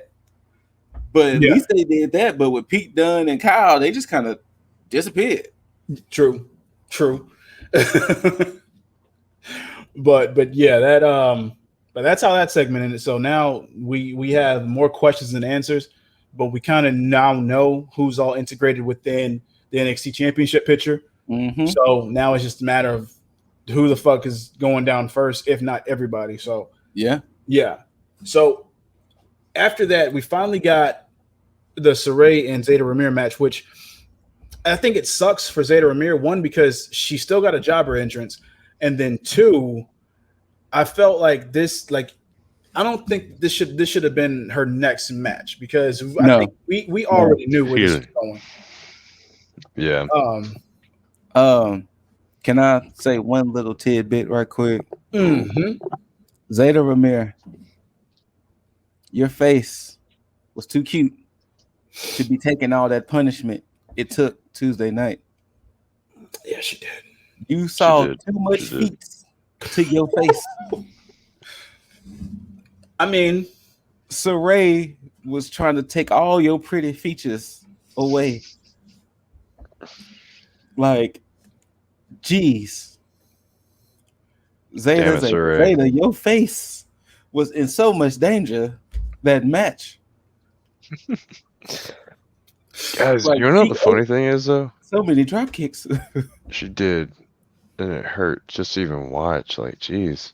Yeah. What was you saying, Jaeger? I missed it because a second ago. But honestly, after that whole bit with Karrion Kross and Gargano and everybody, like, honestly, I thought it felt like NXT was over. Like, that felt like an ending segment. You know what I mean? It kind of did, didn't it? Yeah, I was like, oh, wait, we still got like half a show to watch here. You kind of right. It did feel like an ending segment. I was like, all right, like this could have definitely like it's a nice little intermission. I was like, all right, this is but I had to remember that Shotzi had not hit the screen yet. Yeah. I'm gonna give a foreshadowing when we get to that match. But yeah, well, Zeta, I think the foreshadowing was written. Your face. Zeta, don't take any more face shots like that. Your face was too cute to take all that punishment. She is quite a cutie. Like, yeah. Hopefully, her next match, she gets a win. It'll be that against way- Frankie Monet. She can get her fucking. We're she did interrupt another interview. Yet again. Two. She interrupted Two. Well, Yeah, no. it was two. Because No, the dog was in a second bit. No. Yeah. That's Yeah, right. it was That's right. with the dog, yeah. You're right. So yeah, but I'm glad you said that because after Zeta lost, they showed Tony Zeta was looking for revenge. Yeah, and Zeta was down on the ground, and now I'm assuming it was Tony that did it. Yeah. Because she came That and was she when, walked up, but then Zoe stopped her in her tracks, and Tony gave her a step there for a second. And then she walked off. And then, of course, Zoe went down to check on Zeta. And, of course, Saray came up. So now you got this nice little camaraderie going on with these three. So we'll see where that goes. But we already know Zoe's going to lose to Tony in whatever match they have next. But after that, there was an interview with no. We're not going to just say it like it was just some type of interview.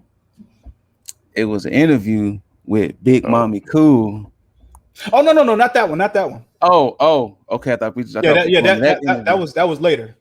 Oh, that was a little later. This interview was with Caden Carter and Casey Catanzaro. I don't know why I thought that interview was earlier, but yeah. What happened was, that's when, like I said, with Caden, she kind of that's right when she said what she said. Yeah, but they focus now. They said they're focused on the NXT Women's Tag titles. That was foreshadowing number one. Yeah, because of course, again, I predicted this. I said this is how it was going to go. It was going to go bam to bam, and then these are going to take it from there. But yeah, that was foreshadowing number one when they were saying, "Hey, we want next," and I was like, "Yeah, they're not gonna do good guy versus good guy." They could have though. NXT's good. They could have. You know what? You could convince me that Shotzi and Ember were tweeners, like, and then have Casey and Caden be the face. Well, it's especially given the attire that they chose. Right? Oh man, that was beautiful. But I was like, man, they might. I was like, yo, they might. Don't be mad. But Shotzi though. Even my eyes had to take a double take. I was like, well within reason, gentlemen. As much as I have my thing about Freddy Krueger and him talking his shit, Shotzi Krueger can kill me in my sleep. I was say Shotzi Krueger can invade my dreams anytime. Yeah, Shotzi Krueger, and I mean, and Ember Voorhees, nicely done. Ember Voorhees, I'm not gonna let you walk me down. You're gonna have to catch me by surprise. I'm sorry. I love you, Ember, but I'm not gonna let a killer just walk me down. Dang. You're gonna have to heave. You're gonna have to heave that machete at me or something. But you ain't gonna walk me down. Launch it.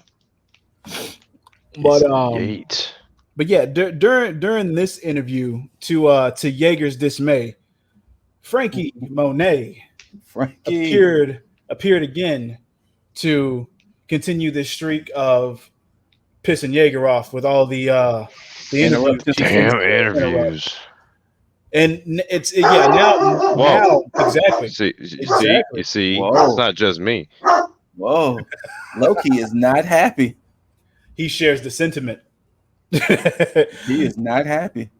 Yeah, and And now since it's becoming a thing, I'm starting to become more okay with it because she's starting to again speak less and just kind of get to the point. And the way that she speaks to everybody, it works. So and the thing is that, and she's not really. I mean, yeah, she's kind of saying mean things, but she's kind of saying it in a way of like, "Hey, do y'all really think y'all can be the next tag champs?" And it's kind of one of those things to where you can kind of be like, "Wait, who the hell are you to tell me I won't be a tag team champ? I'm gonna show you I'm gonna be a damn tag team champ, Frankie." Like, you know, it's kind of one of the things to where it's kind of like a weird motivational tool. It's like, oh yeah, weird, you're so cute. Exactly. It's a weird motivational tool. Now, one thing popped in my head when I saw this, when I saw her act, because of course I had my reservations on the way that she was acting, because it's not like, for me, looking at Taya Valkyrie and then looking at this is like, it just doesn't match up. And then I thought about it. Then I thought about it for a second. This is the crazy thing. If you took the WWE Women's Tag Champs, right? Nia and Shayna, and you have Nia and Shayna doing this whole Mean Girls thing, right?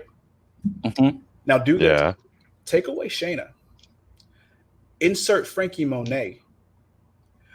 And all of a sudden, this whole hate for Nia Jax I have and her Mean Girls thing makes so much sense with Frankie Monet right there as her tag partner. I don't like it. I don't like it either, and I hate to admit it, but it does intrigue me. If you're going to do that gimmick, I would rather it be Frankie Monet instead of Shayna Baszler right there. Well, the problem is, if we're really honest, if we're really truly honest, the Mean Girl gimmick technically should be going to Dana Brooke and Mandy Rose. You would think. It really should. Don't forget, NXT Dana Brooke was patting people on the head.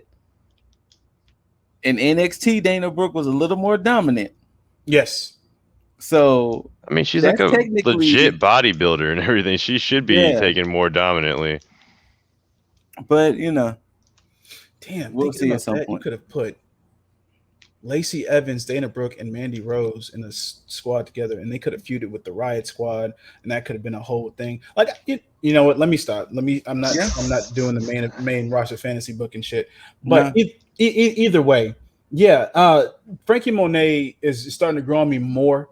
It's funny how she keeps pissing Jaeger off with the whole interruption. So I'm gonna have to keep count on how many interruptions she's done since she's been there, because that's been her thing since she stepped every episode she's had at least one. And now she's getting more bold, because now it's not just her that has to interrupt segments. Now it's her pooch, that little shit stain. but yeah, so after that segment, we finally got LA Knight on TV, but we had to suffer through seeing Jake Van Atlas in the ring. Hey, the good thing is the match didn't last long. It didn't, and I was happy. And LA Knight won. So next, we actually had a good old interview segment, and the way that it came on, it was just like, ow, right there. I'm just saying, hey, I don't know if y'all paid attention, but Raquel looked very different this week. Raquel. And the only thing I could think of was like Scoop to steal from Mr. Lip Deasley. Chef Kiss. Chef Raquel, Kiss. Though. I mean, Mercedes was looking good too. But Raquel, though. THO. Capitalize that shit this week. Yeah. Raquel, though. In the promo was fire. Yeah. Raquel say, hey, it's because of me you able to be where you at. I'm the reason why you can come in and be dominant.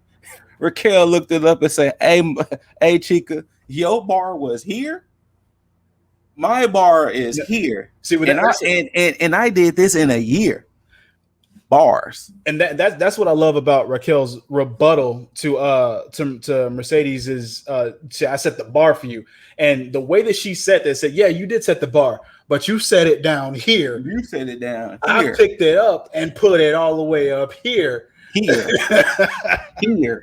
And I was like, it's so high that it's off screen. That's just how high she said she set that bar. This of course changed exactly what we said last week, where we said how she came out with Dakota and that the whole aesthetic just looked differently. Yes. But now again, I think this still plays up to that because of course with this going on, there was no Dakota. Mm-hmm. Mm-hmm. And so without Dakota, she looks more and sounds more like a champ.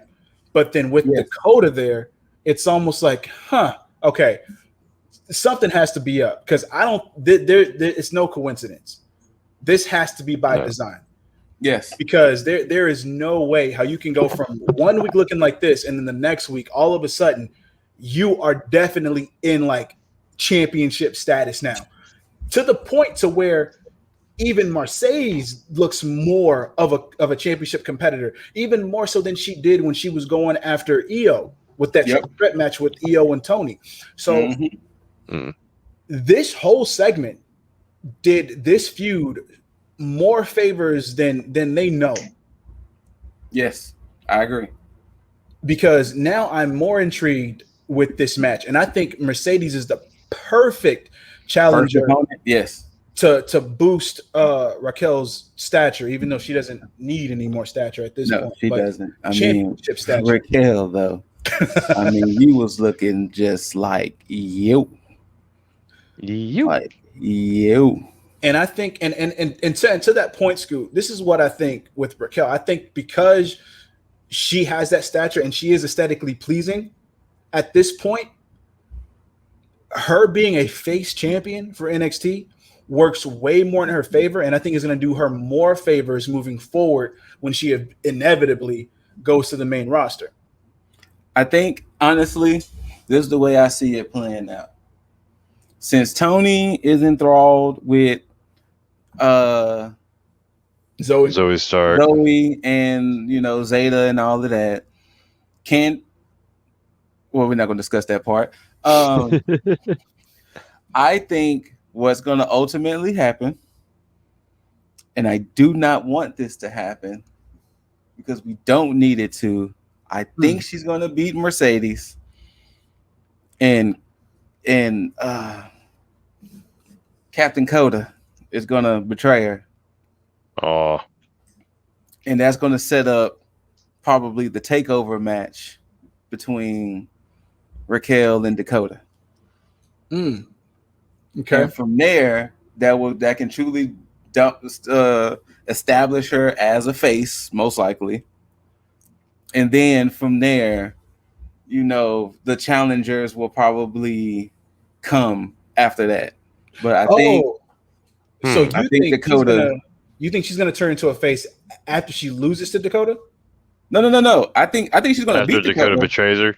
Oh, okay, gotcha. Yeah, gotcha, I think she's gonna become a face because Dakota's gonna betray her. Gotcha. Okay, and that's gonna just have. I think right now she's gonna gets that gray area with Mercedes, and after Mercedes, Dakota's gonna betray her, which will set up the takeover match, and that's what's gonna establish Raquel as a face. Okay, I can see that. And then probably maybe the Survivor Series takeover, we might get Frankie versus Raquel, or insert some other woman because we haven't discussed the match yet. But I think that's what's going to ultimately happen. Yeah, I think she's going to beat Mercedes because it's next week the match is happening, right? Or is it the week after? No, I think it's next week because it's that match and it's another match that's happening. I don't know if Dakota's going to betray her next week, but pretty soon Dakota will betray her, which will set up their NXT takeover match. Okay. Yeah, I can see that. Oh, that's within sight. That's what the other match is. The other match was actually established during the next segment. Legado del Fantasma. Yeah. Again, with the seamless and just the pace of the show. Every promo, the majority of the matches, Don't do it. and just in general. The only blemish on this whole promo was probably Mendoza. But other than that, can we never discuss about how much I actually enjoyed Santos Escobar's catchphrase that I run the bingo. I thoroughly enjoyed that little catchphrase there. And my man say he's the emperor of Lucha Libre. He is such a good promo. He is. To the point to where if Vince McMahon is so desperate for a Latin just wrestler in general that he's looking for on his like even better Santos is your guy. Absolutely. You know what? And you know what actually helped Santos out? He speaks perfect English. Not only that. And this is coming from somebody who is secure in his manhood and whatsoever. Like he's a handsome individual. Santos ain't one of those guys. He's aesthetically pleasing in the face. So for somebody who's a heel and he's handsome, it makes his words even more just like, because he's a handsome individual. Yeah, and that plays to his benefit. On top of that, I think the only person that comes second to him as far as like an overall. Apparently, Loki has an idea. There you go with as far as aesthetics and being able to to appeal to the fans or anybody is his name is just Angel Garza. Angel Garza, yeah. Angel Garza is the only other one because again. Now you have Andrade who has his look feel, but I mean of course he can't talk, but that's what he had Zelina for. But as far as the guys who have the whole package who can actually look good, wrestle, and just throw a good promo, Angel Garza, Santos Escobar. Now I'm gonna give a quick small little rant here because you kind of brought it up. Hey, Vince McMahon, WWE, whoever the fuck needs to hear this message. Stop going off of that shit because people can't speak English perfectly that they can't be champions or be featured. Fuck all that noise. Because NXT has proven that shit to be absolutely wrong. Like fuck that noise that just because their English is 100% perfect that they can't be a top individual in the company. Fuck that shit. That's some goofy shit, especially in 2021. Especially with Shinsuke Nakamura on your main roster. Anyways. I mean, everybody don't have to do fucking interviews either. Shit, stop cutting down on goddamn promos and do some more goddamn wrestling. But they have a story to tell. Io and Asuka, two women who primarily speak Japanese. That's their first language. You brought them here.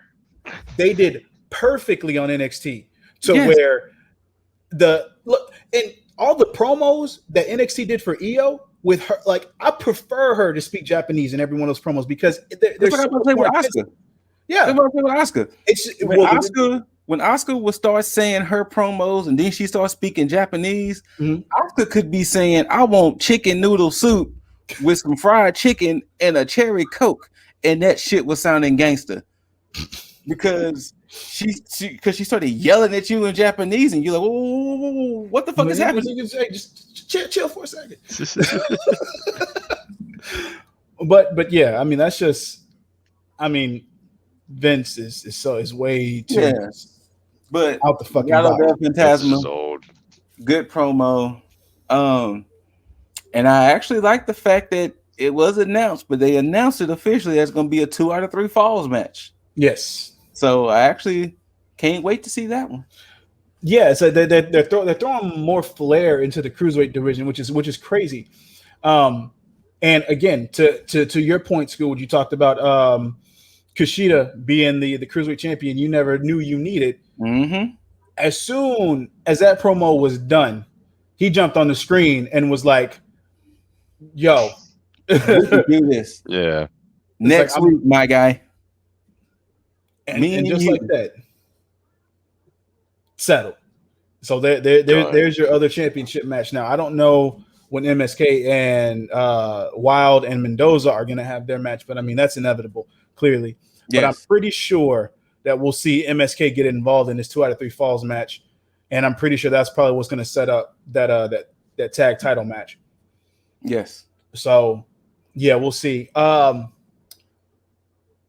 Grimesy made his way to the club, and he's supposed to be on the list. He was supposed to be on the list. Supposed to be on the list. And he had a nice little banter, well, halfway banter with the bouncer because the bouncer wasn't having it either way. He just kept saying, "You ain't on the list." And then somebody happened to roll up. This guy being Mr. $1 Million Man, Ted DiBiase, who happened to be on the list. Happened to be on the list. This was not only subtle. on the list, not only on the list, but renting out the whole club. That's true. Showing how much money he got. I like how subtle this was because it wasn't too much of me. It was just him, just bam, and it plays Right to the point of how he just kept blaming Ted DiBiase for everything, because now it's more to the thing of like, well, now he's cutting him off at every corner. It's like, oh yeah, you think you got this? Oh nope, I beat you there too. So now, of course, I don't want them to oversaturate this. Maybe give me like 2 more segments with DiBiase. Exactly. I can agree with that. A couple of more segments. Yeah. I honestly thought that last week's reveal of Ted DiBiase finally getting in his face, like, thought that was a nice little cap that should have been put on. But like, you get 1 more week if you want to do it. You get like, if next Tuesday I still see Ted DiBiase, I'd be like, all right, this better be the end of it. Nothing. I mean, just please. Like, stop. Yeah, just keep it chill. Stop. Keep it chill. Anyway. Now, from that point, there was a segment with the female version because earlier you saw Theory and Gargano leave because they didn't want any more of the smoke with Cross, so they left. And McKenzie tried to say, hey, what about Indy and wow. Just completely Candace. Candace. What the fuck was going on with that? Anyway, sorry, I thought about McKenzie and being part of the fuck Everrise camp, and I was like, oh shit. Yeah. But she tried to get the interview, and she was like, wait, they have a match. She's like, oh yeah, they'll be fine. Which I thought that was gonna be like them coming back to kind of just play up to it. But never really happened like that. But either way, they showed Candace and Indy getting ready in the locker room, somewhat getting ready in the locker room. And Candace kept trying to sway Indy in the other way to say, he's too worried about boys, stop worrying about this boy. He's not worried, whatever. Even though, you're getting there. Dexter, even though Dexter happened to be in the back with some roses, and Candace caught a glimpse of Dexter and kept trying to sway Indy off and then close the blinds. I thought Dexter may have been playing a role bit later on, but go ahead. Yeah. Did you catch what he did before the flowers though? What they had? Picture. The picture. Somebody had put like a picture of like Dexter carrying Indy. Oh, really? Like on her chair. Yeah. Oh yeah, no. Indy immediately Candace immediately catches it and then like puts it in the locker. So Indy doesn't see it. It was Dexter's artwork of him carrying Indy. And that's what it was. And she caught it first. And she scooped in front of it, and then that's when she grabbed it, threw it in the locker, and that's when she looked over there and saw Dexter in the blinds. And oh my gosh! Oh, I wish I would have saw that. Yeah, damn, that would have made it more funny for me. Yeah, because I did not notice that. Yeah, that was the first thing you noticed, but there was a portrait of Dexter carrying Indy, and then that's when she saw it, and she was like, "Whoa." Now, of course, I love that because I know Candice is so focused on trying to win these tag titles, so she's trying to eliminate all that.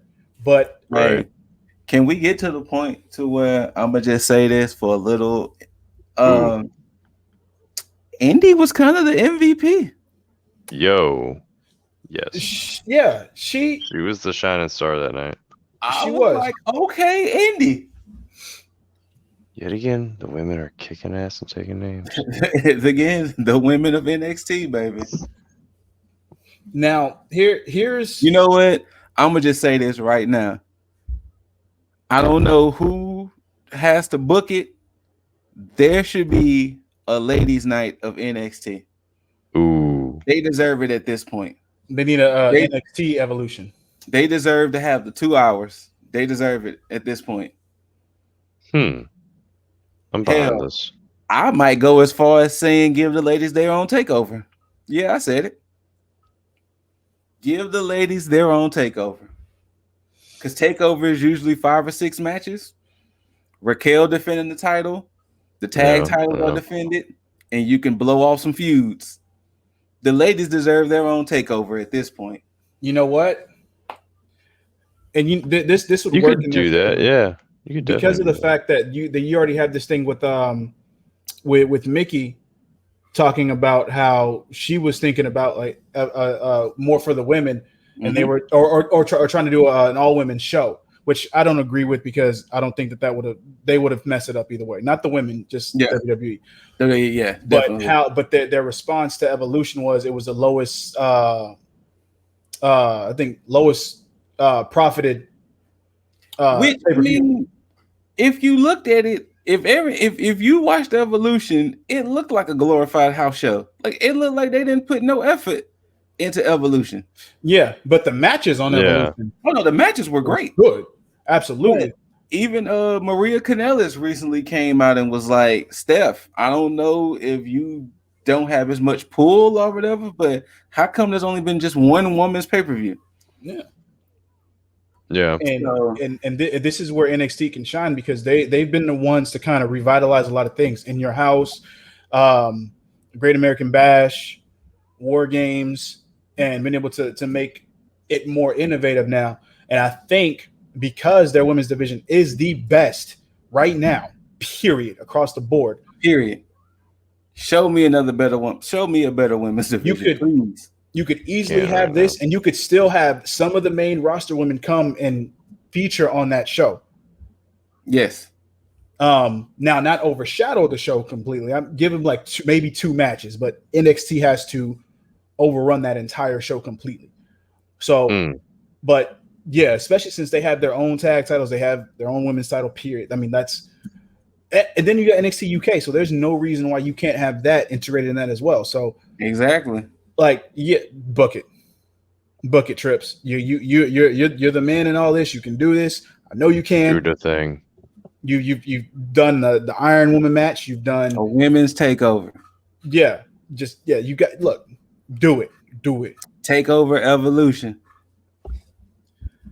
I even gave y'all the name. There, yeah, simple as that. But let's get to this match, though. First and foremost, let's get the pleasantries out the way. All 4 ladies looked beautiful. Yes. Once again. Yes. The way in their gold gear. Shotzi. That was nice. Shotzi Kruger and Ember Voorhees. And foreshadowing number 2 was the dog taking a dump in the tank. That was like my biggest and clearest sign too. That was foreshadowing number 2 that the match was going to go the opposite way. Oh, and foreshadowing 3 is the gold. We're wearing the gold, and they were wearing gold. But let's get to the fact that they went at it from bell to bell. They did, and I understand. I want to give Indy the MVP, but shouts out to Shotzi Kruger, constantly putting her body on the line. She scares me. Hey, she worries me. Yeah, this it wasn't my favorite match. It wasn't a bad match. It wasn't my favorite only because like I've seen them go harder. I can agree. Especially when you think That's about fair. the War Games match, like that shit, all for all day. And Yeah. I still think this was my favorite match of the week. I thought I was gonna get more of that with this match. Now, of course, they still went at it completely. Loved it. Loved that there was like a whole there was no stop. It was pretty much go, go, go. Kind of like last week's main event with the 6-man tag. Yes. No downtime. It was pretty much just straightforward. And I love that about these main events that they're doing now, because it's not like the typical WWE book the main event where it's like, oh, you get about 3 commercials here, and then all right, cool. So they got their downtime. This straight to it. And the finish, poor Shotzi's breastises. Yeah. Yeah, no, but 100%. Yeah, that looks like a painful move for women. I'm gonna just say this only because we're used to men doing it. But 5'10" Shotzi Blackheart, 5'10" in Indy doing that springboard elbow drop to Ember Voorhees on the outside. Fam. Yeah. Candice taking the ladder spot. Yep. And then, that was a sketchy hit, though. It was sketchy. Like I don't know whether to feel better or worse that it was like a glancing blow. Like I want to assume they planned it to where it was like a glancing blow, till they only like broke half the ladder compared to like going through it. It still definitely looked like it wasn't intentional. I was just like, shots out to Shotzi Kruger hitting that flush ass splash off of the trust of the building. Right. And shots out once again to Shotzi Kruger for taking that wicked stepsister to the chair. Fuck. Oh, yeah. Like, fuck. The move is already devastating looking enough. Yes. But the allure of adding a chair to it. Like that. Boy. Yeah, there are definitely times where I vary, because you think about Daniel Bryan doing his fucking stomps to the face while he's holding the arms and everything like that. Yes. But this is just, you got you face down and just look. You can't. And the thing is that the move is so fast that you really can't put your arms in front of your to brace. Yeah. Like you just have to take the brunt of that move. And then, of course, 1, 2, 3, new women's tag champions the way. Should be congrats all right. To Candice and Indy. But now this opens the door for Ember and Shotzi to go after Raquel while she's still a heel. Yes.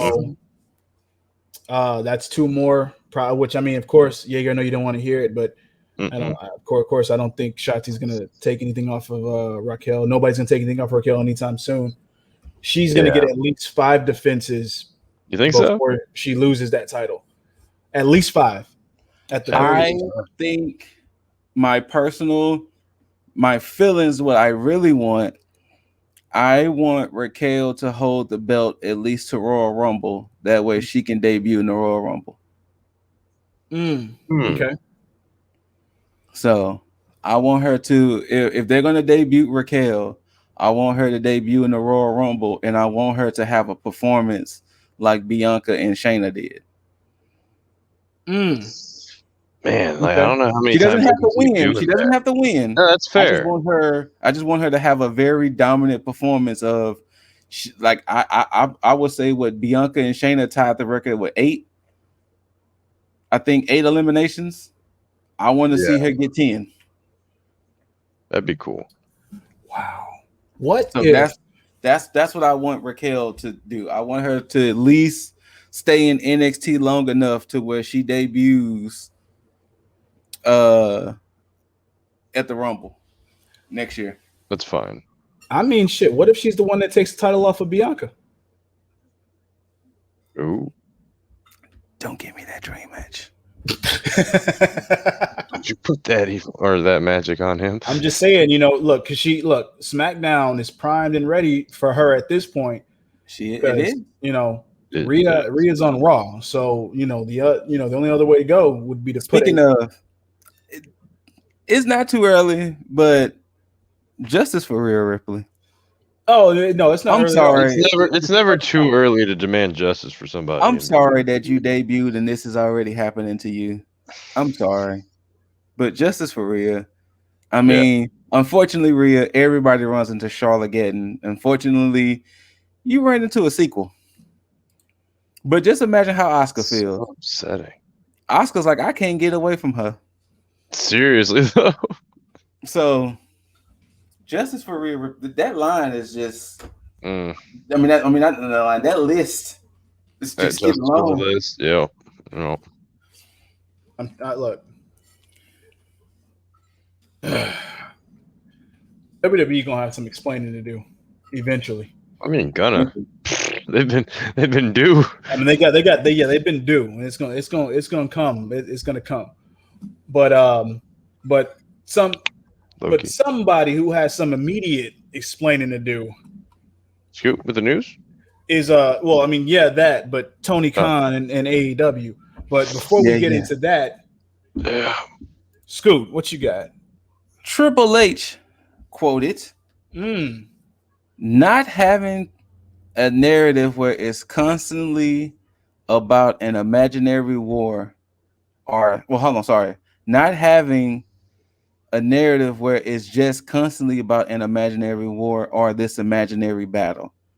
So that was Triple H's thoughts by saying, I guess with NXT being on Tuesdays, we don't have to worry about this war. Unnecessary war battle. Well, there was a rebuttal. If it wasn't a war, why did they take Wednesday night the exact same time we had? It was there to take away our ratings and for us to not get re-signed. They failed. That quote was said by Chris Jericho. Mm-hmm. I gotta lean towards Jericho on that one. I kind of do too. As much as I don't want to, you kind of picked Wednesday to go against Dynamite. And so before you said any of this, Scoot, I had to blame solely on Vince. Like I gave Trips the benefit of the doubt, saying, hey, I want to keep NXT where it is, perfectly fine. And then Vince made the decision to pull the trigger on NXT moving to Wednesdays. Now that this is up, I can't defend Trips. I can't. So I'm gonna say personally, okay, so this is how I truly feel, and not to shoot anybody any bell. I truly feel this might have been a Vinnie Mac decision, but I do feel Trips ran with it.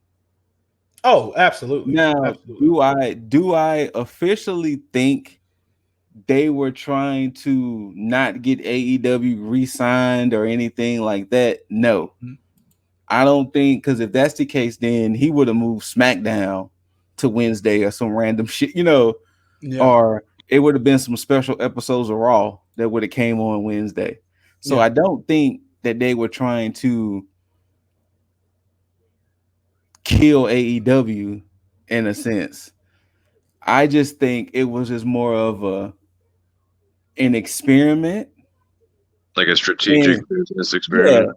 Like a strategic experiment, because let's face it, AEW was supposed to win that war anyway.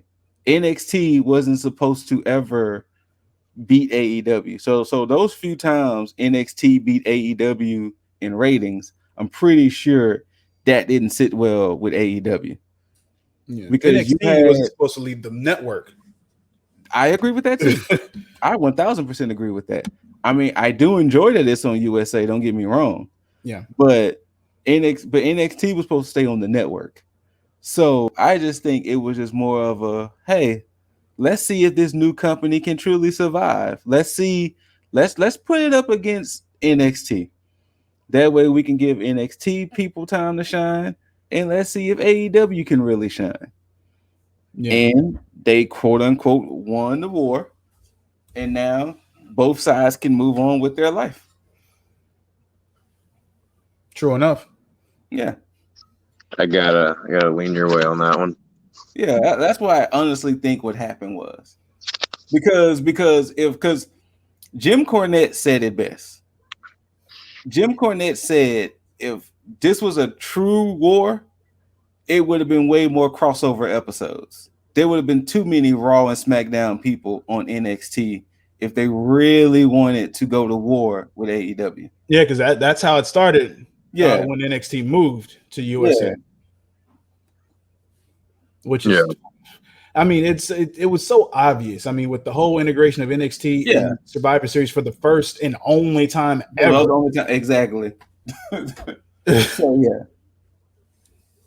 But also Tony Khan is saying Double or Nothing should be full capacity. Huh. I'm down with that. And he's saying what happens is because Double or Nothing is what, the 30th? Yeah. That Friday is going to be their Dynamite because of the NBA. Oh yeah.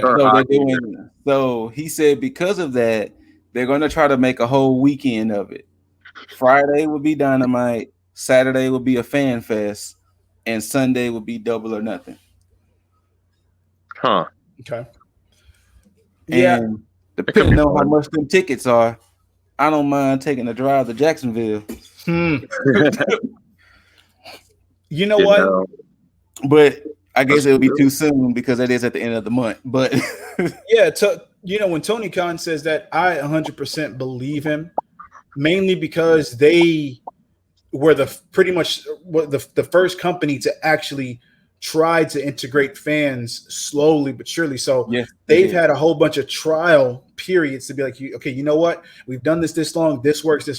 Okay, now we can roll out the full capacity and do it the right way. Yeah. Look, there's nobody else at this point that I would believe because I've been able to see what they've been doing over the past year. So, yeah. Mm-hmm. It'll be successful. It'll be amazing. Jaeger, I don't know if you want to jump back on the camera right quick, but to give a little foreshadowing of AEW, since we about to get ready to discuss it. Phone's dying, but I'll the angle. Shotzi, Jaeger's Bay, Shotzi Blackheart, yes, aka Shotzi Kruger. These are posted this on her Twitter last night in response to Blood and Guts. I am blind. Hold on. I must change angles. I'll let my camera focus. What the hell? Huh. Oh, I get it. That's fucked. I get it. Well, Shotzi, I thank you for that because that's. I mean, we're all thinking it, but damn. Yeah, well, we're definitely going to get into that a lot sooner than later because Can we just?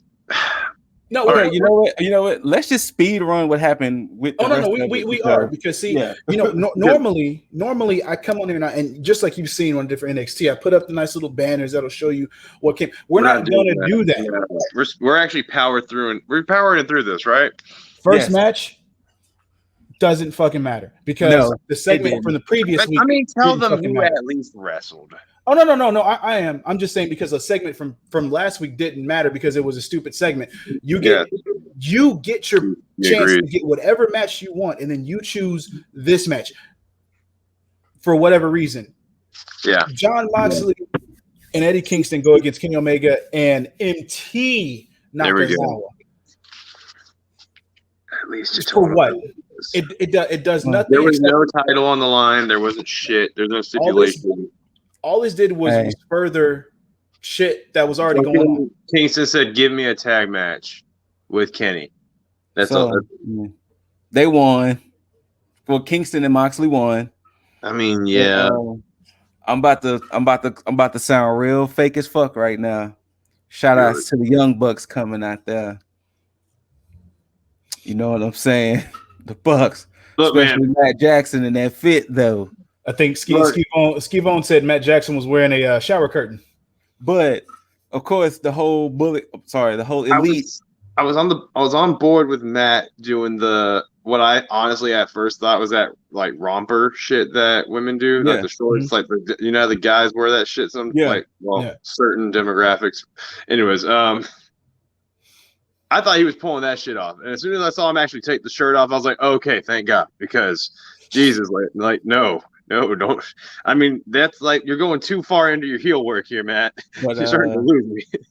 The whole elite beats up Moxley and Kingston at the end, and boom, that's how that segment. Oh, kudos to the fact that we ain't have to hit fucking Don Callis. Thank you, AEW.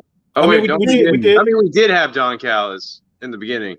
But, in the beginning, but he wasn't on fucking commentary. Thank you for that, AEW. Special mention to Nick Jackson mimicking the Village people, but we'll get away from that. But yeah, so next segment. So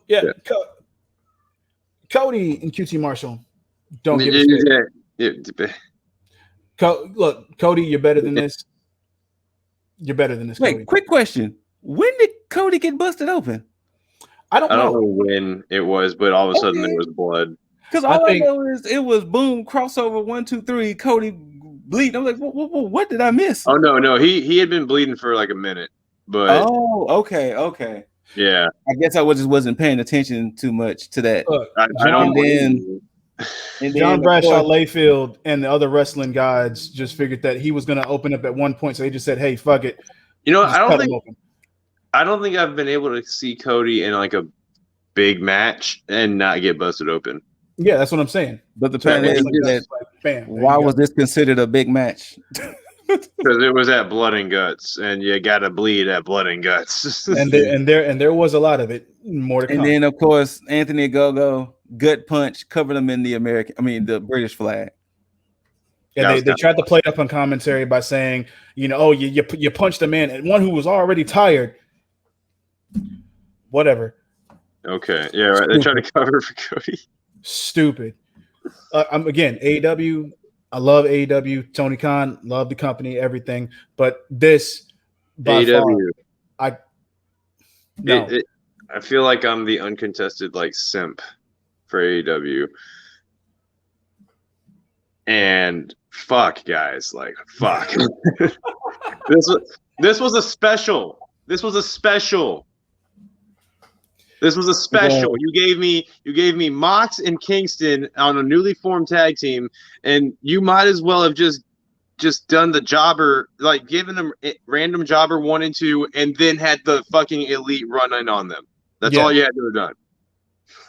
And then fucking who would have given two shits? Not even, who gives half a shit about Cody versus QT? Give me Dustin versus QT. Give me his tag partner. Huh? I don't think Cody cared.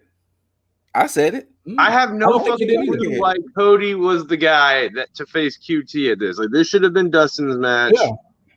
And it would have actually got me to watch for longer than 2 minutes. Yeah, because Cody already wrestled him in that exhibition match. This was clearly designed for Dustin to be there. Yup. It happened. But at least Cody won. At least Cody won. To the next fucking irrelevant match. No. We actually had a good segment. Oh. And that was Scorpio Sky and Ethan Page having their interview. You know what? This was the gem of the night. It was. One of them. The gym segment. The gym segment. Hey, shout out to my brother because he actually watched last night and he was like, oh, he took a bump. This segment happened, and again, this goes to what I was saying before, Darby, because I said this on a couple weeks ago. This you don't have to do this. And this is one of my point because I really think that he legitimately got hurt. I think he did hurt his arm. Because if you saw how swollen and red his hand was when they zoomed in on it after the help came. The tumble. Yeah. I think that he really got fucking hurt. Now, of course, this plays more to one of my predictions that I had last week. But we'll get into that later.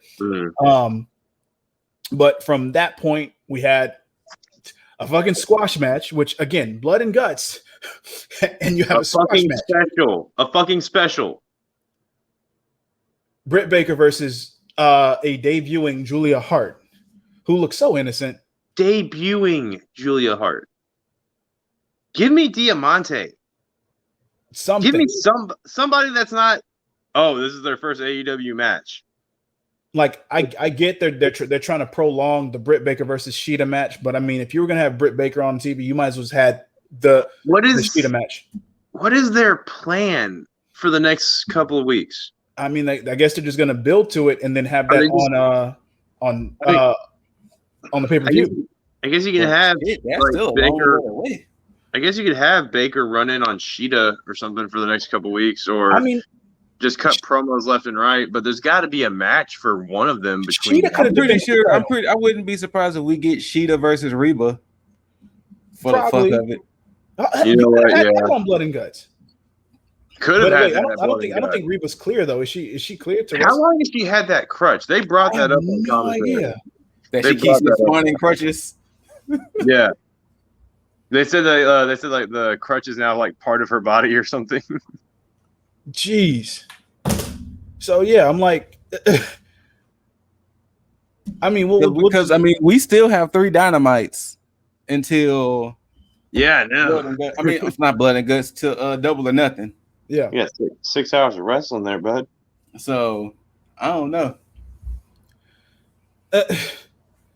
But yeah, there was other stuff that happened as far as like I think backstage stuff. I can't really fathom because I kept thinking about the other stuff that didn't matter because there's so much of it. But hey, there was a tag match that did not fucking matter. I have a slight confession though. What's up? Mm-hmm. I kind of like the Acclaim. I got no problem with the Acclaim. Even the rapping too. I'm still on the fence with that, but as far as I'm a here tag for team, it. I mean, sometimes they're dropping bars, man. It's a hit at certain times, but other times it's a miss for me. I'm pretty sure the other 2 gentlemen will agree with me. R.I.P. SCU. That's the best way to put it. R.I.P. SCU. At Double or Nothing. Yeah. Look, No, it's next week. Is it next week? Absolutely. Yes. No. See, this is how I knew that it was going to be Moxley and Kingston versus the Young Bucks because they kept saying the winner was fighting the Bucks next week. So Wednesday is SCU versus the Bucks. That's why I went ahead and said that's why I went ahead and said RIP SCU because it's setting it up for Moxley and Kingston to fight the Bucks at Double or Nothing. Which I predicted, but not what I'm not happy about that right now. So I'm not happy about this because RIP SCU. This match here was not necessary, especially again, if you were going to have the segment that you had last week with SCU and the Bucks, then you either could have had this match on Blood and Guts or stretch it out till next week. But either way, this match here was necessary because I think Jaeger, you're the one that called it that SCU was going to win this match anyway, or maybe it was you, Scoot. One of y'all said this. I think we all agreed that SCU was going to win. Because remember, once again, SCU breaks up as a tag team the moment they lose as a tag team. Absolutely. And I think we all called it. And this was going to win it. This match was short and completely unnecessary. But the 4-way of tags? Yeah, absolutely. It just no. As soon as you told me, as soon as Frankie and Chris are coming out cutting these beautiful promos talking about this winning streak they've been on, and then you want to tell me they're going to have a fatal 4-way tag match for the number 1 contendership for the championship? After they stated that they were the number 1 contenders, right? I guess they want to get one last tag victory. Yeah, we need to have a fatal 4-way for our number 1 contendership. Okay, so let me. Fuck, I hate that we Is it really still next week? I tried to look it up. Yeah, no, it's next week. Oh my god! So why wasn't this match, or why wasn't next week's match on Blood and Guts? So let me ask you a question. Do we shoot SCU some bail because Moxley and Kingston could interfere? Because the match ends in a disqualification. That would be a nice swerve. That would be a nice swerve. But that would otherwise, keep SCU alive. RIP SCU. I still don't like how Scorpio Sky is not involved with SCU anymore. Like, we don't have an explanation. It's just no explanation. He just whatsoever. Like, all right, like they haven't even said anything. He's hey, tagged up with, but I mean, all this heel shit he's doing, like, you could involve Daniels and Kazarian on this because they're pissed off at the Bucks. You know? Yeah, they could have been like, Scorpio, like, what you doing, my guy? Like, I mean, at the same time, like, they're pissed at the Bucks, but Scorp's pissed at Darby / trying to get the belt off of Darby. They could have like gone along with it, but at the same time, like when he threw him down the stairs, be like, "Yo, man, what the hell?" Yeah. Like, don't get me wrong. We understand that you want like we with you, but this is a little extreme. Yeah, exactly. And then don't pull no swerve shit of Christopher Daniels and Kazarian are broken up as a team, but not Scorpio Sky and one of the other guys aren't broken up. Like, don't pull no swerve shit like that. I don't think they will because they had money in being able to have the whole thing, you know, the whole King of Dark thing with Scorpio and having you know SCU on Dynamite and Scorpio kind of just being off to the side, and they could have played into this and had this be an organic heel turn with Darby because of everything that's been built up. But to just out of nowhere, this even lets me for sure know that SCU is for sure done. Like, I don't think there's going to be any Mox and Kinks stuff. I think that this is really just going to be, you know, they lose, this is done. Yeah. Daniels is finna primarily go to the back and just be producer or whatever, and Kazarian is going to do, you know, matches here and there. So, yeah. So that frees up another spot for like the tag team division, or to kind of lessen all the tag teams they have. So yeah. But yeah, after that, we had Kenny come back out. Speaking of, how do we feel about Andrade challenging Kenny to the AAA? I want to see it. I want to see it. Okay. All right. I think we need to see it. This segment, we need to see Kenny defend something now. This segment, I loathe this segment. It went on way too long. For the first time, I skipped a Kenny segment. And then I'm gonna tell you what I hated about it. So to let the people know, Schiavone came out and said, "Hey, Kenny Omega's opponent at Double or Nothing will be the winner between the two top contenders, Pac and Orange Cassidy." Which now, I'm glad you brought that because now I have to actually bring this shit up. Which pissed me off because Orange Cassidy was the one that came out there, and Orange Cassidy is the one that got the interaction with Kenny, which lets me know Orange Cassidy is going to beat Pac. Yeah. You should have, if you're gonna bring out the opponents, then bring them both out. Like, okay, with all the talk that Kenny just did, you just gave away that it's gonna be Kenny versus Orange Cassidy at Double or Nothing. This can't be right because I know I didn't see this shit last week. What? Huh? Okay. OC being number one. Yeah, well, he was number 2 last week. I don't know how this kind of just. Wow. Yeah. Well, don't forget. Remember, OC be wrestling on Dark and shit. So yeah. I'm aware. I'm just trying to because this also plays with the fact of like Miro and him not being there, and then adding on to the good half of this segment. But so to this whole situation, you're right because Pac won the last match they had. So. I mean,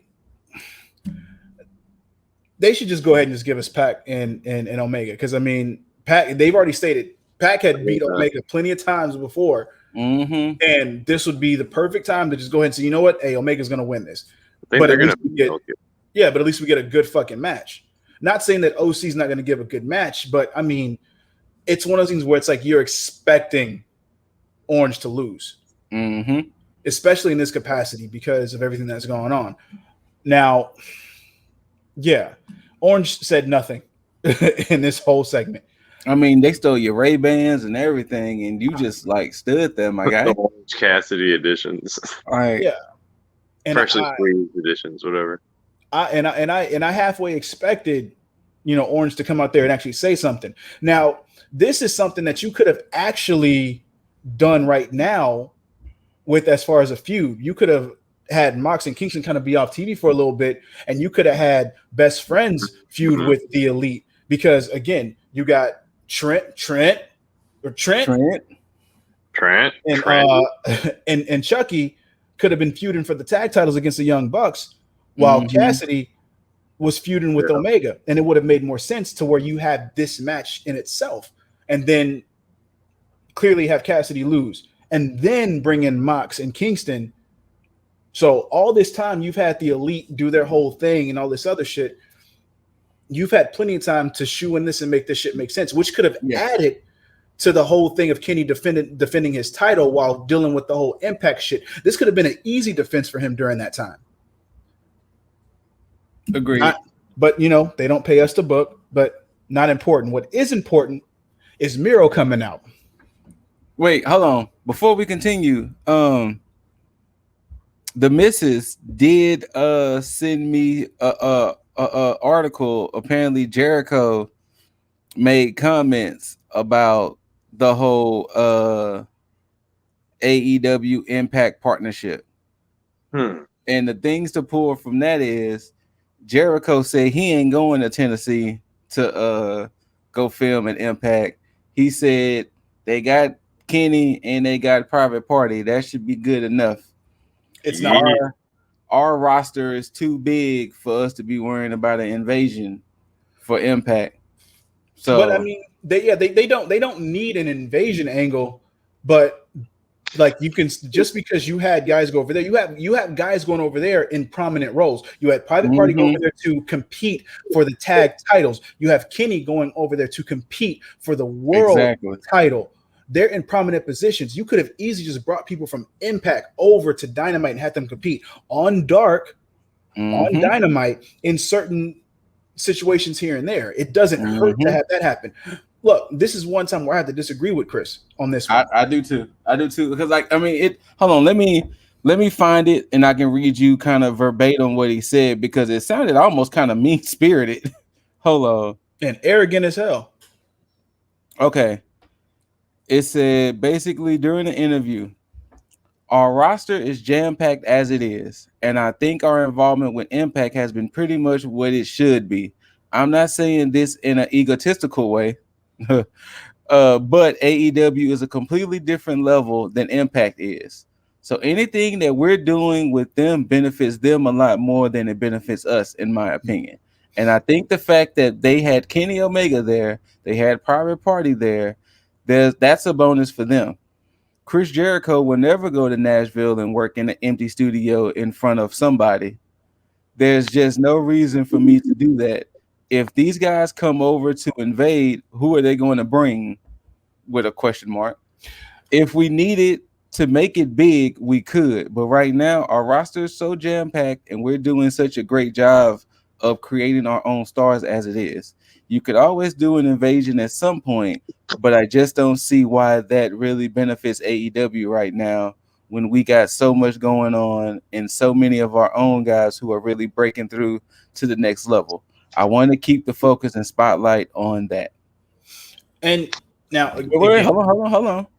During the same interview, he showed his support for an invasion storyline between AEW and NJPW. There's a couple of matches there that I would love to have. Minoru Suzuki and Jericho. I think Will Ospreay and Jericho. I think Kenny and myself as a tag team against Tana and Okada, or Kota and Okada. Ooh, Kota and Okada. That's a Tokyo Dome main event. So all those matches are in the pipeline. I love Japan.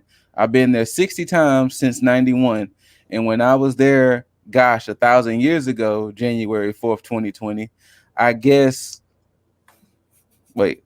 Tanahashi and I had one of my favorite matches I've ever had. So there's no reason to not go back other than the fact that we literally can't right now, unless you want to spend 2 weeks in a hotel room, which I'm not going to do, and Moxley's not going to do, and Kenny's not going to do.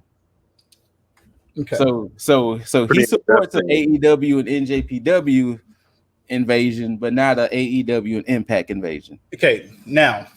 So let's go on. Let's go off of that quick tangent. All right, this is where he is wrong on all accounts, because he completely contradicted himself in that in both of those as a combined thing, because he's basically stating that, okay, what can Impact do for them at this point?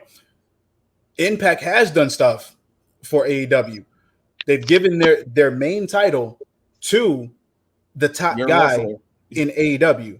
I wouldn't just call that stuff either. That doesn't benefit Impact, because you just made Rich Swann look like chump change against Kenny. And you also kind of made Moose sacrifice his belt for this whole cause. Yeah. It's all for Kenny. Now, granted, you had Private Party go over there. They didn't win the tag titles, but I mean, whatever. But you had the tag champs from Impact go over to AEW. They lost the titles. They're no longer Impact champions. So they're just on AEW. They're not competing for anything. On top of that, they've been downgraded because they only further the dynamic with the Elite and Kenny's whole thing.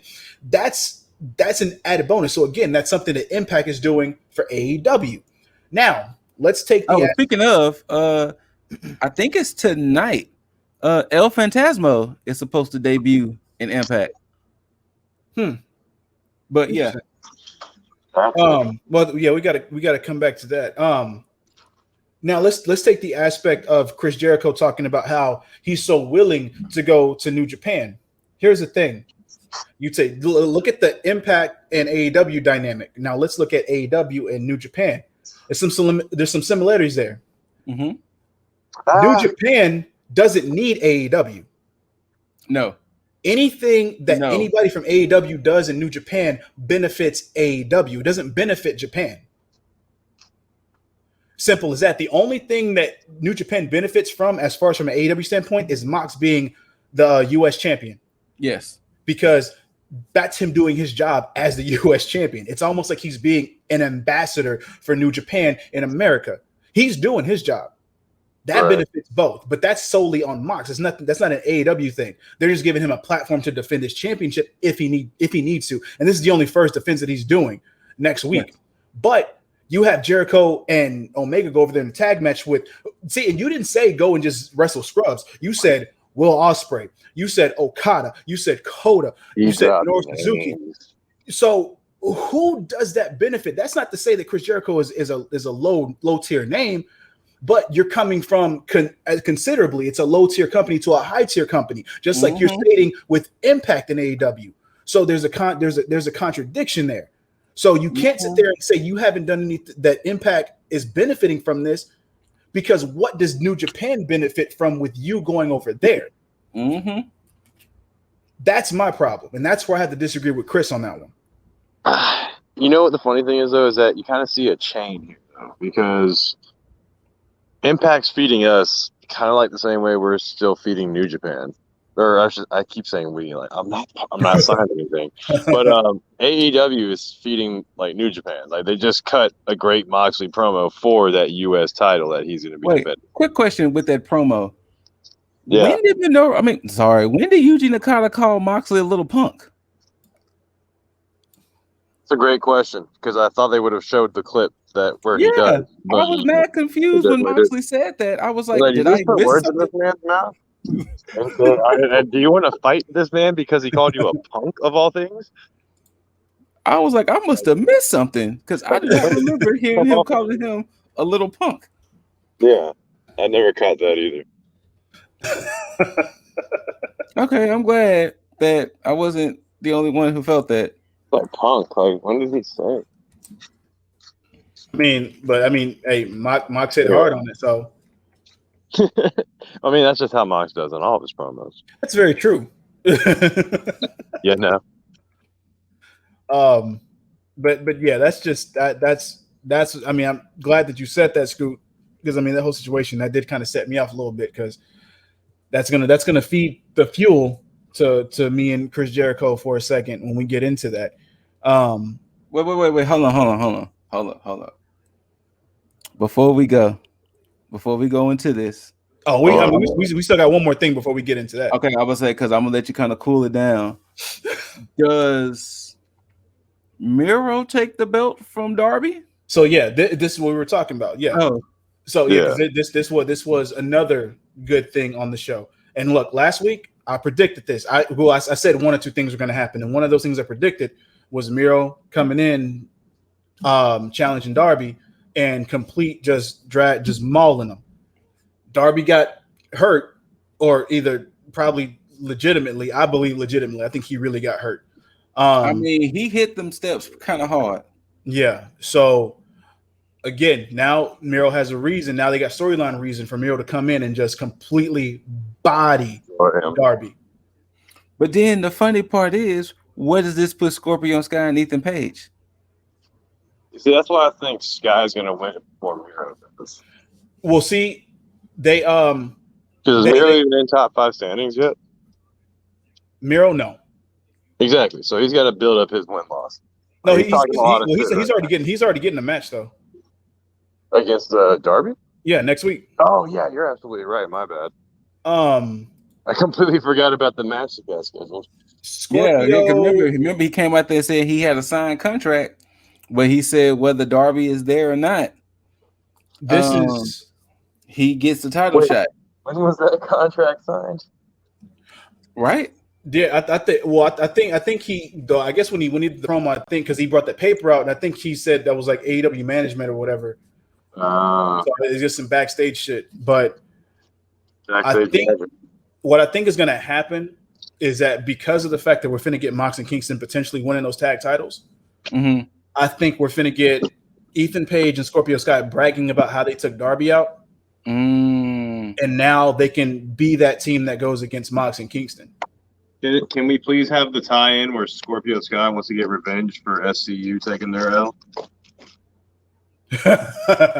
I mean, can we please draw some relevance back to the fact that he was part of SCU? I would hope so, but who knows? At least, I mean, give some type of booking, like have them lose and then have Scorpio Sky and Ethan Page like mock, yeah, or something. But you know, but again, we'll see. But either way, Darby's getting mauled next week. Yeah. R.I.P. to Darby. Because either way, even if because they even stated if Darby is unfit to wrestle, then he forfeits the title. That's some New Japan rules right there. So now, Blood and Guts. We have the Pinnacle, MJF, FTR, Shawn Spears, Wardlow, Inner Circle, Chris Jericho, Santana and Ortiz, aka Proud and Powerful, Sammy G, and Jake Hager, and also Tully on the side of the Pinnacle. The entrances was great. I love the Pinnacle rocking white. Oh, loved it, especially Shawn Spears with the gold and purple. I love the Inner Circle's jumpsuits representing their prisons. Shout out to Sammy Guevara. Shout out to Sammy Harris County. Shout out to Santana and Ortiz with the sweet face paint. Shouts out to the design. I didn't mind the design of Blood and Guts. Yeah, it did change what I thought it was. Because what we thought it was going to be like a Hell in a Cell type, more so. But it was actually literally like a War Games. I've been to be on last year, wasn't it? Yeah, it was supposed to be last year. Yeah, but I mean, it's still like a War Games theme, right? Yeah. Same rules and everything. Now, I've been delaying this by introducing everybody to the match because Bully Ray posted an interesting quote on Twitter. And it was a quote from the one Vincent Kennedy McMahon. And the quote was, "The only thing they remember is the finish." Yeah, absolutely. So I've been trying to delay the inevitable before we went into this match. And personally, I'm going to preface this by saying, since it was their first one, it was pretty solid. Talk about the match. The match itself. Yeah. Oh, I enjoyed the match. on the whole was actually like I gave it like a 7, 8. Now, the one thing that confused me, because let's go ahead and get to it, the last 15 minutes of this match kind of lost me. Because unless I missed something, the same thing. The inner circle was completely dominant. They were beating the shit out of the Pinnacle from what I was seeing. Yep. And apparently they said Tully slammed the ref in the cage and took the key. Okay. During the commercial break or what? Oh, wait. I'm pretty sure everybody's going to say this. Tony Khan, you should have paid TNT to have that match commercial free. Something. 100%. 100%. The commercial breaks was taking me out that fight. Yeah. Because this was clear, like if you weren't gonna have this on a pay-per-view, this just match right here should have been commercial free. You got the money for it. You had the money for it. You should have paid TNT to have this match commercial free. I agree with that. And that's more to your point that you said. I'm glad you said, because we were gonna say the same thing. Because this is exactly how it went for me as I was watching it. I'm watching it, and again, like you said, Scoot, inner circle, completely dominant, killing it. Yeah. And commercial break happens, and then it comes back on, and then I'm seeing Jericho in a submission by MJF on top of the structure. Yes. So I'm thinking I'm tripping. Like, I sat there and I rewound. And I brought it back and I rewound it. I'm like, I've got to be missing something. I'm thinking I'm rewinding too fast, or I'm fast forwarding. And I let it play out. And sure enough, commercial break, bam. And I'm like, what the fuck happened? Like how? How fucked off is your timing that you can't do that shit during live TV? Like, you had, like, where is your pacing to where that's not during the picture-in-picture? Because I don't know if you paid attention, because this was actually one of the first times I actually watched picture-in-picture. Jericho tried to delay it. Did he? He tried to delay by slowly going up the cage and everything, which, once again, kudos to Schiavone and all of them calling the fact that they had to reference other blood and guts matches, which kind of sucks that they couldn't call it War Games, but yeah. But they was referencing that Dusty Rhodes was like the grandfather of this and all that. Yeah. Now, my issue with this match is, shouldn't MJF leaving the structure count as a surrender? Shouldn't that be automatic surrender? Because you're not supposed to leave? I could have sworn. But the fact that Tully opened it.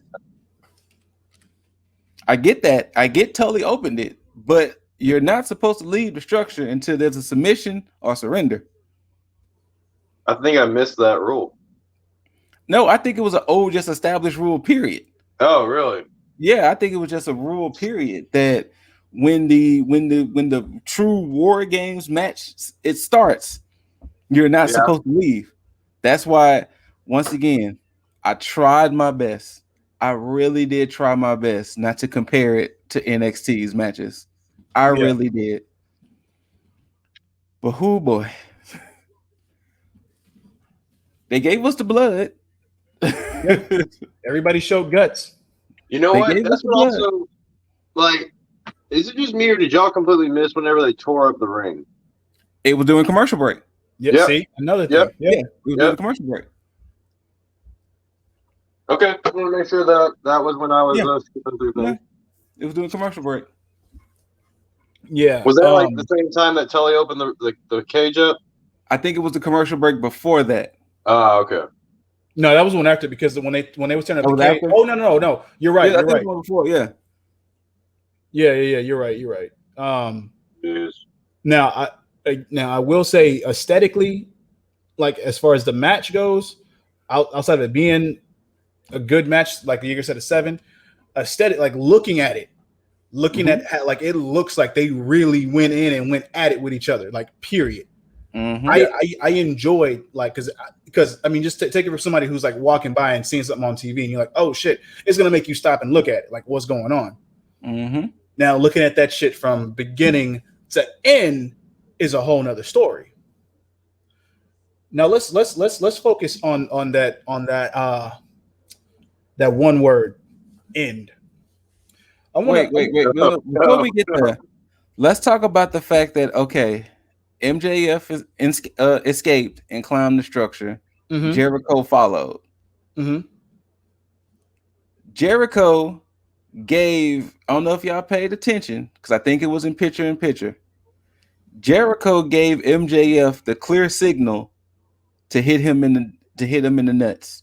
Yeah. If Huh. you paid attention when he had the walls of Jericho on, I think he double tapped his thigh or something to give the signal for MJF to do what he did. And that's when he did the low blow, and then that's when he kept putting the salt of the earth on and trying to stomp the hand and all of that. Now, I'm gonna let you go ahead and get to it, Mr. Deasley. Well, I'm glad you said that because that's another problem that I have to get into, which we'll talk about too, because they did it again. Is this camera? The camera, whoever's working these cameras, they're getting these angles and they're getting the wrong things at the They wrong getting the time. wrong thing. So now with to go back to the word end, let's go back a couple months to the Okay. infamous exploding barbed wire death match. Came on here, we ranted about that. Mm-hmm. And we stated that, up until that point, granted, we knew how ridiculous some of the rules were, but it was still a passable match. And it would have been completely passable had the end segment not happened. Because again, well, don't forget, they gave us the caveat, regardless, the ring was going to explode. True. Regardless of when this match ended, after the 30 minutes, it was going to go off, which was like, excuse me? But so, yeah, and that's what gave it the dud because of that. And then on top of that, one thing we also said is that, hey, AEW, you're giving Cornette another reason, a legitimate reason to shit on you. Mm-hmm. Now, let's skip forward a little bit to the inception of this Blood and Guts match, which is the inaugural formation of the Pinnacle. Cornette clearly ranted on Jericho being slammed through a table that was pretty much, pillow top. So he ranted on that. So so now this is something that he had a problem with. So if we go to this end, Sammy Guevara surrendered. Now, little problem with that because the promo and the segment that they had last week on the parlay, Jericho clearly said, "You're going to have to kill us." Seems like everybody's willing to die. Sounds like all the guts you had up to that point just fizzled completely out. Not on Jericho's point, but on Sammy's point, because now you're basically showing, we don't want to lose nobody. We're not willing to die. A little bit of a problem. Not only that, before we even get there, everybody in the inner circle could have climbed that cage fast enough to stop MJF from that. Absolutely. Especially Sammy. Sammy could have been up there like Spider-Man to stop MJF. Especially with the way he started off the match. So now that he surrendered, MJF stands tall, Pinnacle stands tall, Jericho's just there. You could have ended it right there, humiliation and everything. No problem whatsoever. And then you had MJF do MJF things and clearly push Jericho off. Yeah. Here's the problem that I have. I got no problem with Jericho falling through. I would have appreciated if they did a wide out and just had him fall through and then leave it at that. Or you could have ended kind of like when Taker threw Rikishi off. Yes, onto that Bella Hay. But yet we find that completely believable. Perfectly fine. No issue. Well, issue number one I had with this. I've been watching AEW long enough. Where the fuck did that damn platform come from? That's one. The stage was all like custom-ish because of the double ring, but yeah, that platform was definitely new. Yeah, that platform was kind of a giveaway. Issue two I have, that cameraman should be fired. Whoever kept getting the damn close-up on Jericho, like going eyes open and closed. That too. That man needs to go. Problem number 3 is with commentary. Because commentary before MJF dropped Jericho, they kept saying, "Oh, he's gonna drop him on that's all concrete." So wait, hold on. Somebody on Twitter, when WWE is being criticized, we always get that stupid intelligence being insulted line. In that finish, the commentator said Jericho had gone into concrete and were acting like his career was over, all while showing thin cardboard made it to look like steel and a mattress. Not only that, whatever, like, was that supposed to be steel? Because it looked like rubber mats. Yeah, no, it was definitely rubber mats. The wood had steel stickers. Yeah, right. But that was wood. Okay, because it was little plywood you can buy at Home Depot for like $2. Right. That shit was particle board. That you can buy from Home Depot for like $1.50. And they just bought and they just put the. Oh my god. Yeah. No, because it looked like it was textured. It looked like it had raised parts. So I was like, maybe they just like put the like a rubber mat on top of it, made it look like it was steel or whatever the hell. Now, Jaeger, I know you being AEW stand, and that's fine. This is another criticism I had with people on the internet. They brought this up. Okay, that was a botched move. Hold up. Let me shit on them right now. Yeah, there's no defending that. Period. Look, yes, we are all coherent. We understand clearly dropping on concrete. Yes. Dead. You are dead from 15, like, or 20 feet in the air onto concrete. Nobody in their right mind is saying, "Hey, we want Jericho to fall through concrete." No, exactly. No, we're saying you're treating us like we're stupid and saying, "Oh, it's concrete," and then like if you just said, "Yo, it's concrete," and then just ended and not have him fall through it. Yeah, perfectly fine. You can tell us whatever the fuck you want, but if you tell us something and they fall through something that's clearly not concrete, no, stop defending bullshit. Fucking, this ring is gonna explode. Blah blah blah. And it's this ring is gonna explode all over again, guys. If I'm going to come on here and shit on WWE for doing stupid shit, you best believe that AEW is getting the same fucking treatment because all the smoke. I gave them a small portion of just, some semblance of, all right, you're forgiven on this with the exploding barbed wire, because I knew for a fact nobody figured that shit was going to explode. We knew that. Right. We knew that. The finish, stupid. They tried to play it off. Mox gave a good promo. I can be okay with it. We can at least to some degree acknowledge that it is a legitimate botch, though. Like, this was like because shit didn't go off like it was supposed to. This was an accident. Like, this was not supposed to go this way. And even then, you could still, like we said before, you can defend the fact that, okay, well, Kenny and them were playing a trick on Mox and trying to see, that can be defended. Multiple directions that could have been gone with that. Exactly. Mm-hmm. This can't. There is no way, shape, or form. On top of that, to your point, Jaeger, just like you stated, because I was going to mention it too, is the cameraman. When you show Jericho looking up and then closing his eyes when he realizes the camera is there, what do you expect? What do you expect? He reminded me of somebody that like does that little wink at the camera thing. Like, Kind of like okay, Indy, guys. You know, kind of like Indy when she was getting carried off by Dexter. How she exactly. looked at the camera, winked, and then kind of passed back out. Except in this case, it looked like he was maybe winking at Vince, going like, "Hey, boss." And you know, like, and this the thing.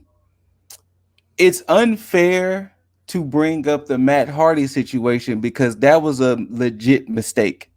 Yeah, exactly. Matt Hardy and Sammy missed the table. Yes, that was They a legitimate botch. table. We were very concerned about Matt Hardy's health. Yes, that was a legit botch. That wasn't a that happened. No, that was an accident. Oh, they built this up to make it seem like, I mean, hell, even Schiavone called MJF a little piece of shit before he threw Jericho off, which I'm fine with. The problem is that character work. Yeah, they made it seem like Jericho was gonna fucking die. Like they made anyone seem like, especially with Jericho and MJF being up there, they made it seem like, hey, you two shouldn't be up there because if one of you guys fall, your career is going to be just threatened. Yeah. That's the way they portrayed it. They didn't portray it in a way of, like, for instance, when, once again, we really do hate when we cross brand this shit.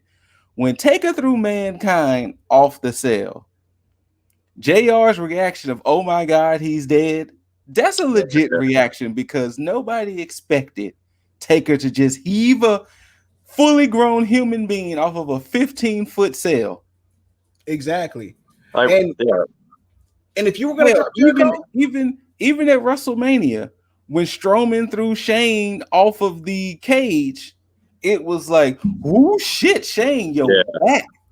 Yeah. In this case, you could have done the same thing. Jericho could have easily gone off into the ring. You know, what they really should have did, honestly, to make it look better, they should have gimmicked, since they had that platform, and Jericho should have been just prepared for it. They should have gimmicked it to where he fell completely through. Exactly. Yeah. And if he would have fell completely through and the camera would have been positioned perfectly, and then you would have had the inner circle like, oh my God. Yeah, exactly. That's what should have happened. He should have fell completely through. But or make the material that he's falling through more believable. Like make it like a wooden stage or some tables, something like that.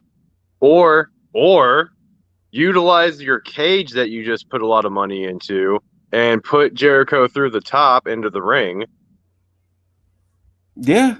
There's just avenues of options that we could have gone through. Like, you're telling me you could have stacked tables on top of each other to have them just fall through the cushionless fall down, going down. Exactly. Again, like I don't know.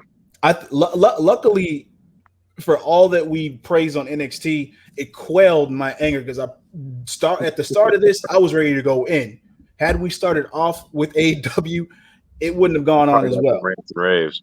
Yeah. And I was gonna watch this match again before we did the podcast to kind of see, and I was like, watch it as a match.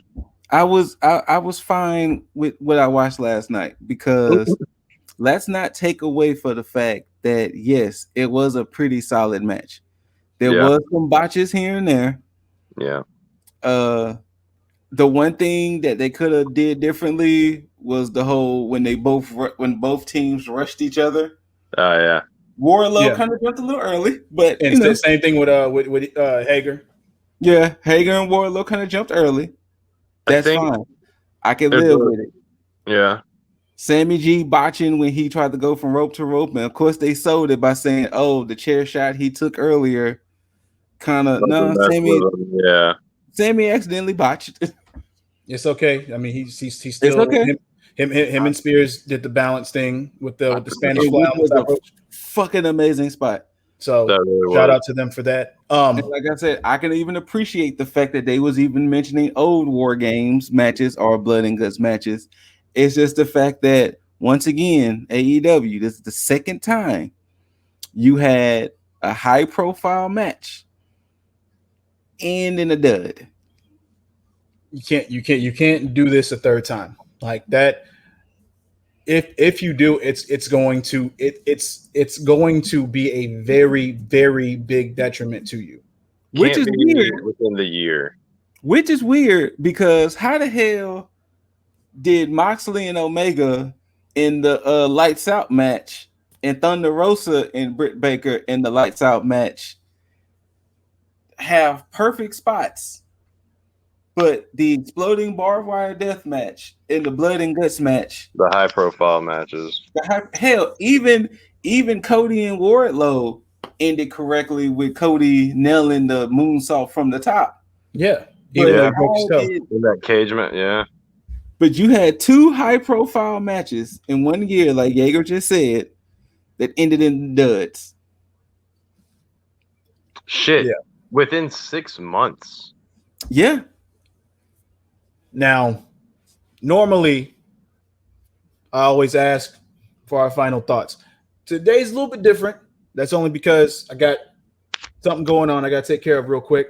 So I'm going to wrap this up and just say, Scoot, where can everybody find you, man? you can find me at the Scooter Ray IG. Oh shit, Twitch. I was like, where the hell I'm at? IG, Twitch, YouTube at the Scooter Ray. That's where I'm at. Oh, and if you want to bring your salty feelings about how you feel about Blood and Guts, please do, and I can show you where you're wrong. Yeah, everybody that sent that damn Matt Hardy concrete picture.